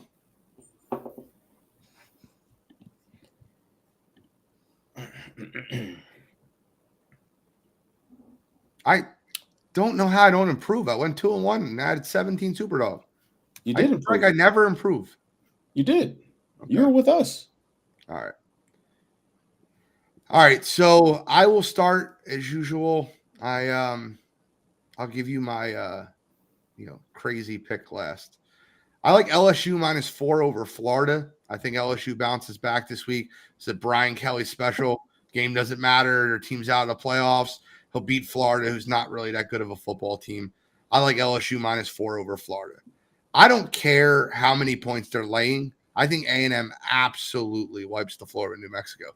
I'll take A&M -36 is what the spread's at now. I think they beat them by 50. So give me A&M -36 over New Mexico. I wish that Arkansas was getting 15 points because I'd use them as my super dog. But where I see it is they're getting 14.5. I don't know where you guys have it at. I like Arkansas over Texas plus 14.5. And I think they have a chance to win the game outright. I said this, last week with Miami losing to Georgia Tech. I think Texas is on serious upset alert in Arkansas. Give me Arkansas plus 14.5 over Texas. Love that game. And then I don't think Penn State's offense is good enough to be 28.5 point favorites over anyone. I'll take Purdue, who stinks, so to not throw 2 pick sixes to Penn State and cover a 28.5 point spread and keep the game somewhat close. I don't think Penn State's offense is good enough to be favored by that much over anyone. So I'll take Purdue plus 28.5. Mario. Go ahead, Bill. All right. I'm going to start with a game we briefly mentioned a couple minutes ago. Pittsburgh plus 10.5 at home against Clemson. Pittsburgh coming off a tough loss at home. This game's going to be at Heinz Field. I will take the plus 10.5. Clemson on the road. I think Pittsburgh hangs tough and hangs in that game. Second game, Oregon minus 14.5 at Wisconsin. I'm going to go with the Ducks. I looked at the weather. I was praying for snow and some nasty winds or something like that. I got nothing. It's going to be 54 and sunny in Madison. I think the Ducks go up there and handle business. Wisconsin struggled on offense since they've started getting into the quarterback carousel. I like Oregon big there. Third game, I'm going Washington State minus 10.5 at New Mexico. Washington State ranked 18th in the country, just kind of sneaking under the radar, just doing their thing. New Mexico gives up like 50 points a game. They can score, don't get me wrong, but I don't think they keep pace with the track meet with Washington State. So I'm going to go Washington State minus 10.5. And my super dog, I'm going to go with Gene. I think Penn State goes on the road. Purdue is a weird place to play at night sometimes. 28.5 is a lot for Penn State to cover, especially this time of year. I think if they get up big, they pull people. Purdue always plays well at home. I think Purdue keeps it respectable. Penn State's never in danger of losing the game, but I think Purdue keeps it within 4 touchdowns. All right. So first pick, I 150% agree with Bill here because I did the exact same thing. I like Oregon minus 14.5 at Wisconsin for all of the exact same reasons. Oregon's offense has been absolutely rolling, and with the weather being nice and with Wisconsin having who knows who playing quarterback for them at this point in the year, I think Oregon's going to go into that game and absolutely roll. Second pick I like Nebraska plus 8.5 at USC. USC decided to make a quarterback change, and Miller Moss will no longer be their starting quarterback. And I feel like that's a game where Raiola and Matt Rule can go in and make it somewhat competitive. USC has had really close games and even had some losses against teams they had no business competing with. So I like Nebraska to go in there and cover that 8.5. And then the last game I like, give me the Dukes. I like James Madison minus 2.5 at Old Dominion. I took that game. James Madison, I'm always all aboard the James Madison hype train. If you give me a 2.5 point spread against a team that they're very clearly better than, I'm going to take it every single time. So I love James Madison to cover the 2.5 there. And then for my super dog, I like San Diego State to cover plus 20.5 at UNLV. San Diego State's played a lot of tough games so far this year. They usually find themselves on the wrong side of those games. However, with that said, they've only lost by more than 21 points one time this entire year. So I think they'll be able to go to UNLV, put some points up on the board, still ultimately lose, but keep that game closer than that spread. By the way, I wanted to pull Cottrell tonight and pick Kent State for my super dog. They're playing Miami tonight, but I just didn't do it quick enough. Yeah, I don't even know what the score is of that game, but 17-7 at the half. They stink. So I wouldn't touch Kent. They were getting 30. It's in a MAC game. I don't know. The only winless team in all of FBS is your Kent State Golden Flashes. We got a UFC card ahead of us. We'll talk about that. I'll tell you this. When I look at this card as a whole, I don't like any of the fights. Like, I'm not excited for any of the fights. There's not one fight on this card. I'm going to watch it because I'm that guy. I think the one fight that I kind of want to watch is the John Jones could have been fight, which is Anthony Lionheart Smith versus Dominic Reyes. Like both guys that gave John Jones probably the best fight he's ever had in his career. Both of them, they're fighting each other. But as a whole, I hate the card. Bo Nickel gets another. I mean, Paul Craig's a tough guy. He's always been tough, but he gets another tomato can, essentially. Paul Craig's won like 2 fights in the last 3 years. We're getting a rematch of Charles Oliveira and Michael Chandler, and it just feels like, Conor McGregor couldn't fight, and we've held Michael Chandler out for long enough, so we're just going to throw this fight out there, even though Charles Oliveira's already knocked out Michael Chandler. And then you got a guy who hasn't fought in 3 years, and Stipe Miocic going to fight the baddest man in the world, and John Jones. I don't know what type of chance I can give Stipe Miocic in this fight. I just don't know. I'm way more interested in the next fight. If John Jones wins this fight and getting him versus Alex Pereira. But we're going to break down the card because we always do. Control, am I wrong? Is there a fight that you're excited to watch on this card? Is there anything like that feels like it will shock you on this card? Like, I don't have anything. Not necessarily shock me, but I think you kind of downplayed Oliveira and Chandler. I mean, I know we already saw that result, but the first fight was fun. Michael Chandler was really seconds away from winning that fight and becoming champion. So I wouldn't say seconds away. I would. He caught him, and he definitely Charles does that for everyone. Yeah, but you've seen Charles do that against Islam, and I get it. Chandler's not Islam, but he did it against Islam, and Islam went down to the ground and finished him out. I'm just saying Chandler had that opportunity to take him down. He was just scared to get out on the ground with him, and understandably so. So I mean, I do want to see that fight again, and I think the Bo Nickel Paul Craig fight, this is going to be Bo's last layup, and I don't want to say full on layup because Paul Craig is definitely the best guy he's fought so far. He's been around a while, and he likes to wrestle as well. So I mean, I think he likes to wrestle. Bo Nickel wrestles at a level that no one in the UFC has looked at. No, that's a fact. But I'm just saying, like, this is definitely the best wrestler that Bo has seen since he's been in the UFC. So I mean, if you get knocked out by Johnny Walker Blue, you probably shouldn't be fighting anymore. I get it, and Paul Craig. I want to see what Bo looks like against at least a competent wrestler. Okay, that's fair. Charlie, is there anything that excites you about this card, or are you like me? I mean, I'm still excited to see Jones Stipe. I mean, it just doesn't have the luster it did 3 years ago, and it doesn't have, to your point, I don't think the outcome is in doubt per se. But I mean, it's a fight we all wanted to see.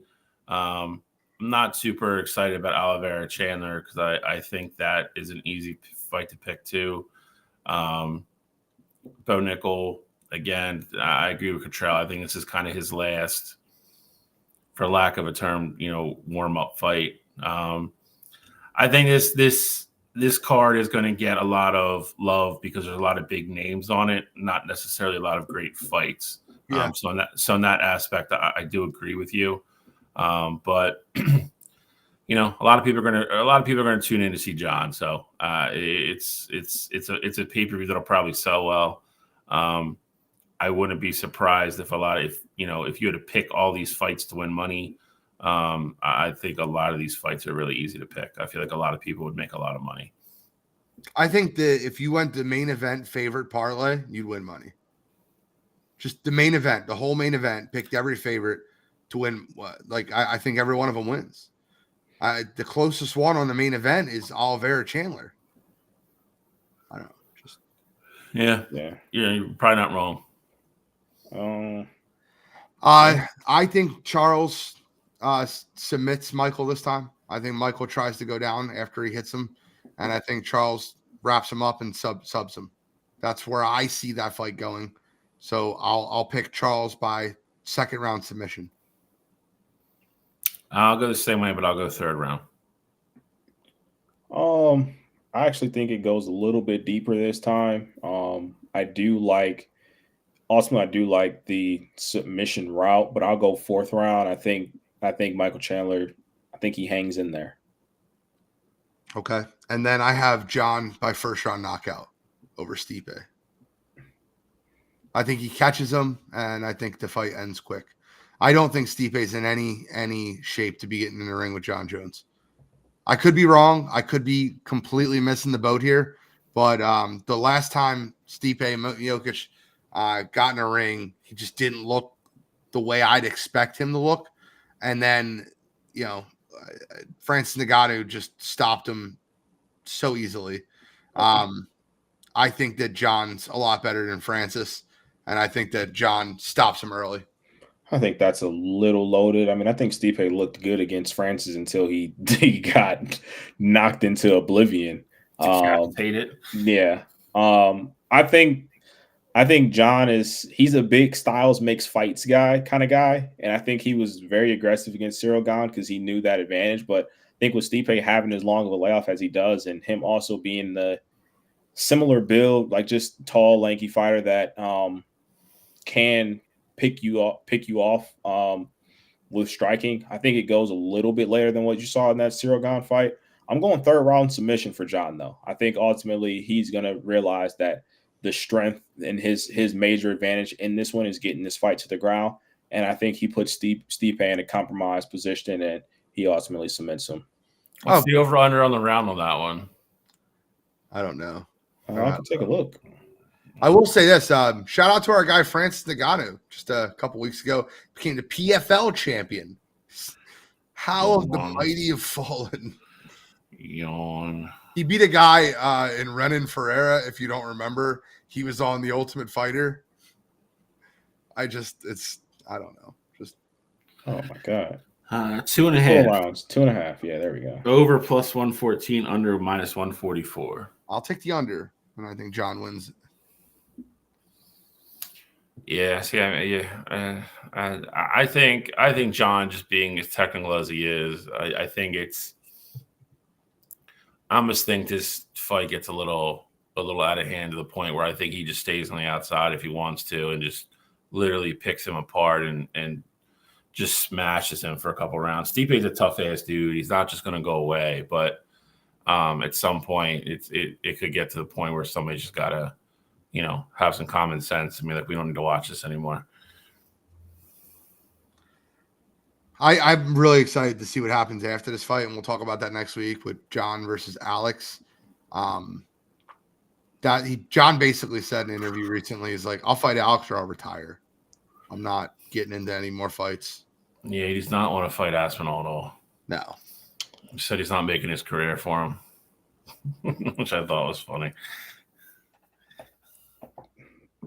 I think this is the last we see of him, though, for what it's worth. Do you think this is the last? You don't think he fights Alex? You don't think UFC allows that? I don't think Dana wants to do that. No, I wouldn't want to either. You have a budding superstar. Why would you want to do that? Honestly, the only way that works out well for Dana, honestly, is if Alex probably wins the fight. Because if John wins the fight, you then kind of smushed Alex, and John's going to retire afterwards regardless. So It's like you knocked down a killer for no reason. I say the only way that fight happens is if John comes out, wins this fight, retires, and I think at that point, Aspinall is your interim champ, and Alex Pereira would have to be like, hey, I want to go up to heavyweight, fight Aspinall. And then at that point, if Pereira beats Aspinall and gets that belt, then I think you could see John come back and fight him. But again, at that point, why would you even do that? I think Aspinall can hold and maintain that heavyweight division. Why even put Alex in a position to I don't fall off the mountain? I don't think you see Alex Aspinall for that reason, because that pins Dana back into a corner then, because then you really have nobody running your heavyweight division, and that's not a good thing for business either. Oh, speaking of great fights we have this weekend, Friday night we got a big time fight, Netflix premiere. Jake Paul versus Mike Tyson. They're really selling this shit, dude. You see them put Jake Paul and Logan Paul on the lie detector test if they think he could beat Mike Tyson. Both of them got popped for a lie, saying they didn't think that they said they thought he could win, and it was like, that's a lie. Did you guys I see didn't see that? that. I didn't see it, but They hooked up Logan to a lie detector, and he goes, "Do you think I'll beat Mike Tyson?" And Logan goes, "Yes." And then the lie detector went off, like he didn't believe that. He goes, "Let me hook you up to it." And then they asked him a couple questions. And he said, "Do you think you're going to beat Mike Tyson?" And he goes, "Yeah." And the lie detector went off, saying he didn't believe he was going to beat Mike Tyson. I think they're selling you on watching it. absolutely. I think that's what they're trying to. They're trying to give you a thought process that Jake Paul could win this fight, but he's 27 or 28. Mike Tyson's like 58. I hope Jake Paul wins. I actually don't. I hope Mike Tyson wins the fight, but I would love, for whatever reason, for Mike Tyson to knock him out, because he's still a killer, dude. He still has that one hitter quitter. He still has that puncher's chance in catching you and knocking you out clean cold. We watched it when he fought Roy Jones. You had to calm him down a little bit. He knocked Roy Jones out on his feet. It was a fight that weren't supposed to knock each other out. Big gloves are going to help Jake a lot, though. Yeah, you're right. I will say this fight, and kind of a segue here, little jumping the gun a bit. This fight feels like a WWE match. Like, it feels like Mike Tyson's in there to put Jake Paul over. Like, that's the exact reason why we're here. Everybody loves Mike, and he's going to go out there and get knocked out. Like, it feels very scripted. I don't know if he's going to get knocked out, but it's funny you said that, because a lot of people I've talked to, everybody says the same thing. They're like, it's rigged. Yeah. Mike Tyson's going to make, I think he's guaranteed to make 20 plus pay-per-view, and then Jake's guaranteed 40 plus pay-per-view. They're both going to make a lot of money. I'm sure Jake will win by decision, and he'll be like, "See, I can beat real boxers too." Even though the man's almost 60 years old. I'm just over it, dude. The one semi-legitimate, the one semi-legitimate boxer that he fought, he lost. He's the best celebrity boxer, I guess. I guess you can hang your hat on that. I don't know. He gets in a ring with any real legitimate boxer, he's just gonna get destroyed. I still give him credit. He makes a lot of money for not being a great boxer. I'm not knocking the business model whatsoever. They're both way above their heads in business sense, and they both market themselves and their brands exceptionally well. But that still doesn't make you a good boxer. Get back down to 180 and go fight fight Canelo or fight Terrence Crawford or something, and then you last more than 3 minutes, I'll give you some credit. Okay, so do want to get a quick War Games, guys. It feels like it's already shaping. I'm so annoyed by this. So am I just quick WWE point. It feels like it's going to be Seth and Bronson. And I think that's such a mistake for a company that does such good foreshadowing and such good leading up and such good story. This is a terrible, terrible addition. It should not be Seth and Bronson for the fifth members of War Games. If you're not familiar, the old bloodline, the new bloodline. I thought Seth handled it perfectly on Monday night when he say, "I will never fight with Roman Reigns ever again," and then he solo asked him, and he goes, "I'll never, fight with a fake Roman Reigns." That was great, right? That's the way it should have ended. They should have moved on. Is there any reason, anyway, it's not Seth and Bronson? Go ahead. I was just gonna say, I'll say like this. I think that WWE is smart. They knew that people were going to be there with their phones taking pictures and all this stuff, and stuff was going to get leaked, obviously, because they were taping 2 shows. I think that was very much intentional. However, I think you may get one and not the other. Like, I could easily see a scenario where Seth is not that last guy. I think Bronson, you're gonna most likely be looking at Bronson, but I actually don't think it's gonna be Seth. Okay, all right. Well, here's the problem. If it's not Seth, it's the obvious person there. But then it has to be that. I wouldn't, because I think I wouldn't, because I think ultimately they're going to do what they're going to do anyway, which is what they need to do, which is turn him. Turn who? Cody.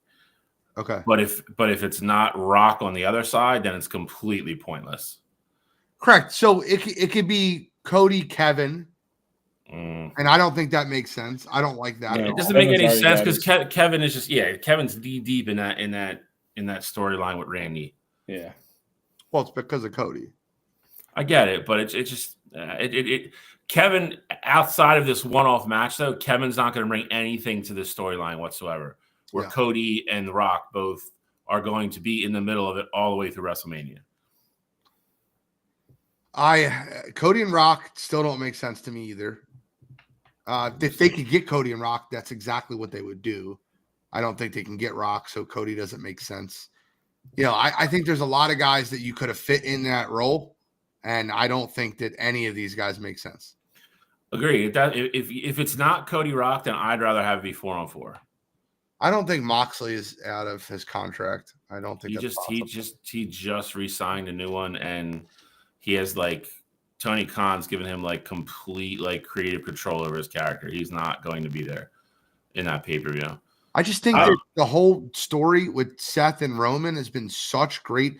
And unless you're gonna, the only way I could see it happen is if Seth agrees to sign up and do the card, and he turns on Roman and he turns heel in the match, and that's how But they've already done that. That's it. See, that's the point of it. The storyline is supposed to be believable, as in who would join forces with what Seth and Roman have gone through. Correct. There's no way in hell Roman Reigns would ever agree to let that guy wrestle with him after he's been literally backstabbed 3 separate times by Seth. And especially with the WrestleMania thing, where he basically gave up his title. Yes. Hit Seth in the back with the chair. Yeah.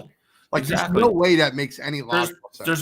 There's no planet where Seth and Roman being on the same team would ever happen or make sense. Yeah. None. But that's what it looks like it's headed towards. I think they got a switcheroo in the cards. There's a lot of I will say there's a lot of people online that have said what Cottrell said. They weren't going to let that out of a bag on a non-live show and risk it getting out. If you're going to do Cody Rock, that is going to be on Raw and SmackDown the week of, which would be next week. They're not going to let that get out of they're not going to let that get out from taping. So there's a lot of people in that camp that think it's going to go that way. There's a lot of people that think Rock's schedule's still too up in the air. They're not going to do it. And they want to hold off Rock and Roman until Mania if they can. I feel like that would be such small time storytelling to have Rock the week of War Games and then Rock and Roman fight each other for the first time in War Games. That would be so dumb for the WWE to do that. You have 3 months that you can build that up and have it's a terrible idea. And then I think they save Rock until the Netflix show, the first week of Netflix. I think with how he came out and ended the show with Roman in the ring before, it sets it up. It's just a matter if they're going to pull the trigger and if he can be there enough to make it work. The thing about War Games is with everybody in the ring, there's in theory, it would be really hard to do, but you could still keep Roman and Rock away from each other. You could still look like it's going to happen, and then somebody else jumps in the ring. You could do it. You could do it. Or it ultimately boils down, like I said, the big rumor is it's going to be Rock versus Roman versus Cody for the belt at Mania. Yeah, which means you can't turn Roman at this point. Rock is already on the other side of it. The way that works is you have to turn Cody. You can't go 2 baby faces versus Rock, knowing Rock's the one guy that can't win the belt. So I think that they're doing I don't think they're going to turn Cody.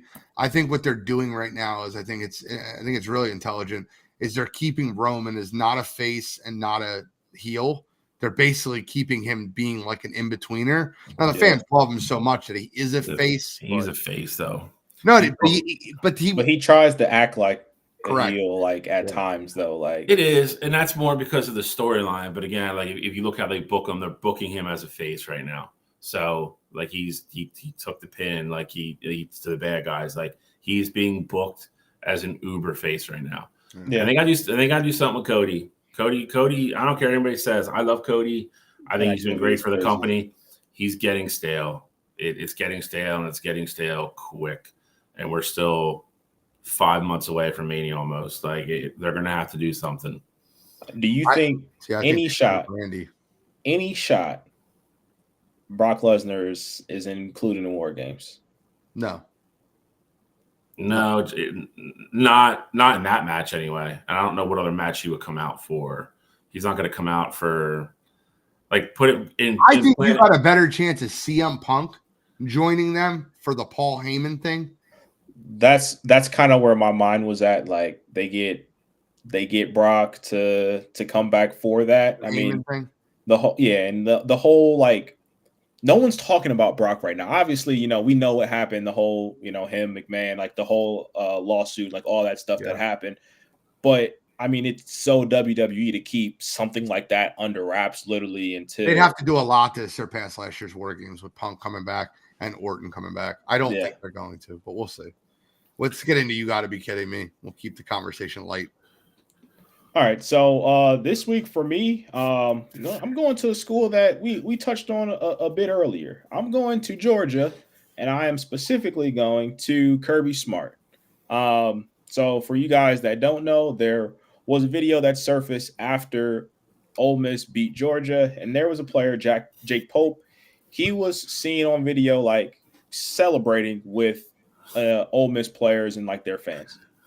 Well, the real story is that was one of his childhood best friends. They had played together in high school. They won national championship won a state championship together. And that was the first time they'd seen each other since they'd gone to their respective campuses.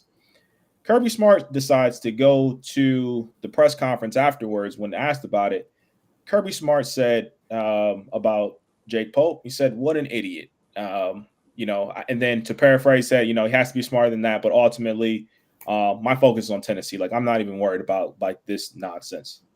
Well, my biggest gripe with that, one, you can't call your player idiot. You don't know what this scenario is. I get it. The optics look bad, but my biggest gripe with it is that is more than Kirby Smart has said about any of the other 25, 26 driving issues that they've had at that program. That's more than he said about the domestic violence issue that they had. That's more than he even said about Ra Thomas, who they actually dismissed off the football team.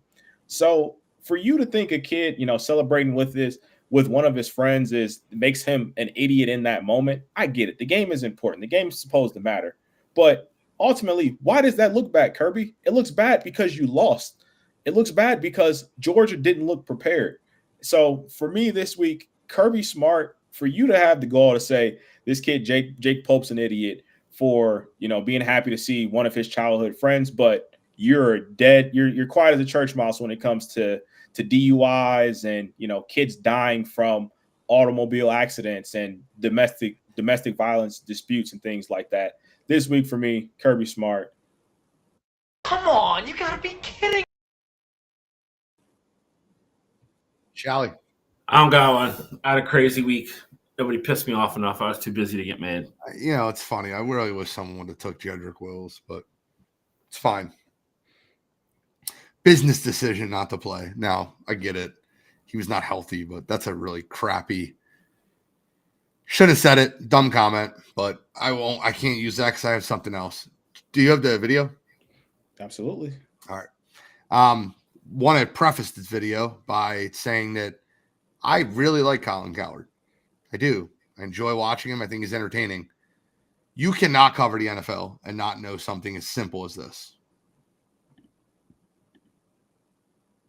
Oh, hold on 1 second here. Perfect. There we go. Healthy on the interior of their O-line. They're playing a rookie center. They don't want to. They're playing a pretty marginal left guard. So it's still not a great O-line. Is Christian Wilkins playing the D tackle for the Dolphins? They're not going to do inactives until a little later today. So, I mean, I think the Rams could have a little problem running the ball tonight through the interior. But yeah. So if you didn't know, Christian Wilkins in the offseason signed with the Raiders, and he's been on IR this year. Is Christian Wilkins playing? They're going to have a tough time running the football in the interior of Miami's offensive line or defensive line. Hey, guess what, Colin? He hasn't been there all year. Hasn't been there. Nothing to do with the run defense. Nothing at all. I don't know how you didn't know he signed for $96 million with the Raiders. Like, it's one of those things where that's a really bad miss. And look, we all miss things. Is Christian Wilkins playing? No, he's on the Raiders and he's on IR. Come on, Colin. Come on, you gotta be kidding. It's really bad. Absolutely. Colin's been falling off. Any final comments, gentlemen? I gotta hold on. I gotta see if I have a final comment or not. Could have used the Caitlin Clark teeing off. That was really funny. I didn't see that till this morning. It was hilarious. Could have used that one for You Got to Be Kidding Me too. It happens though. She almost killed a fan. She did. Not quite yet. I don't have one, but if the Cavs' first loss of the year is to the Maxey, PG, and beatless Sixers, then that's my You Got to Be Kidding Me for next week, because that's inexcusable. Jared McCain is going off. That kid's a good kid, man. Yeah, it'd be nice if the rest of the team played. You know, if they win this game tonight with Jared, I think this team's going to be so good. I really do. When everybody gets rolling, I love Caleb Martin. I love the Yabusele pickup. Reggie Jackson coming off the bench. I don't know, man. I really like the 76ers team, like the role players, not the obviously love Maxey, but Embiid, man, it just drives me fucking nuts. I'm not getting into last night's game. Set a pick on his own player. He flopped. He's probably gonna get fined for that. I'm just over Joe. After 5 minutes, tapped out. Yeah, whatever. Oh, you got anything? Nope. All right. I will go last here. I gotta wish Liz a happy 40th birthday. She told me not to mention what number it is, but that's not how we do it here. Just waiting for her to yell downstairs. But she turned 40 on. She's texting me. She turned 40 on yesterday. Listen, it does a lot for me. She's just awesome. Does a lot for me, a lot for the show. Is very tolerant of me doing 2 podcasts every week. Puts up with a lot of stuff that she showed. She's a great human being. So we're gonna wish her a happy 40th birthday. Yeah, I was definitely not taking your thunder. That's why I said nope, because I knew where you were going. Like, you got anything? I'm like, I knew exactly. No way I'm starting, dude. She just texted me, "Fuck you." Happy birthday again. Yep, happy birthday. Well, that's what we got for you this week, Wire2Wire Sports Podcast. I'm the NFL genius. I am back. Kent State's own, Cleveland's own, College Cottrell, Scholastic Shally, Uncle Shally, Mr. William Shawcross, and we are signing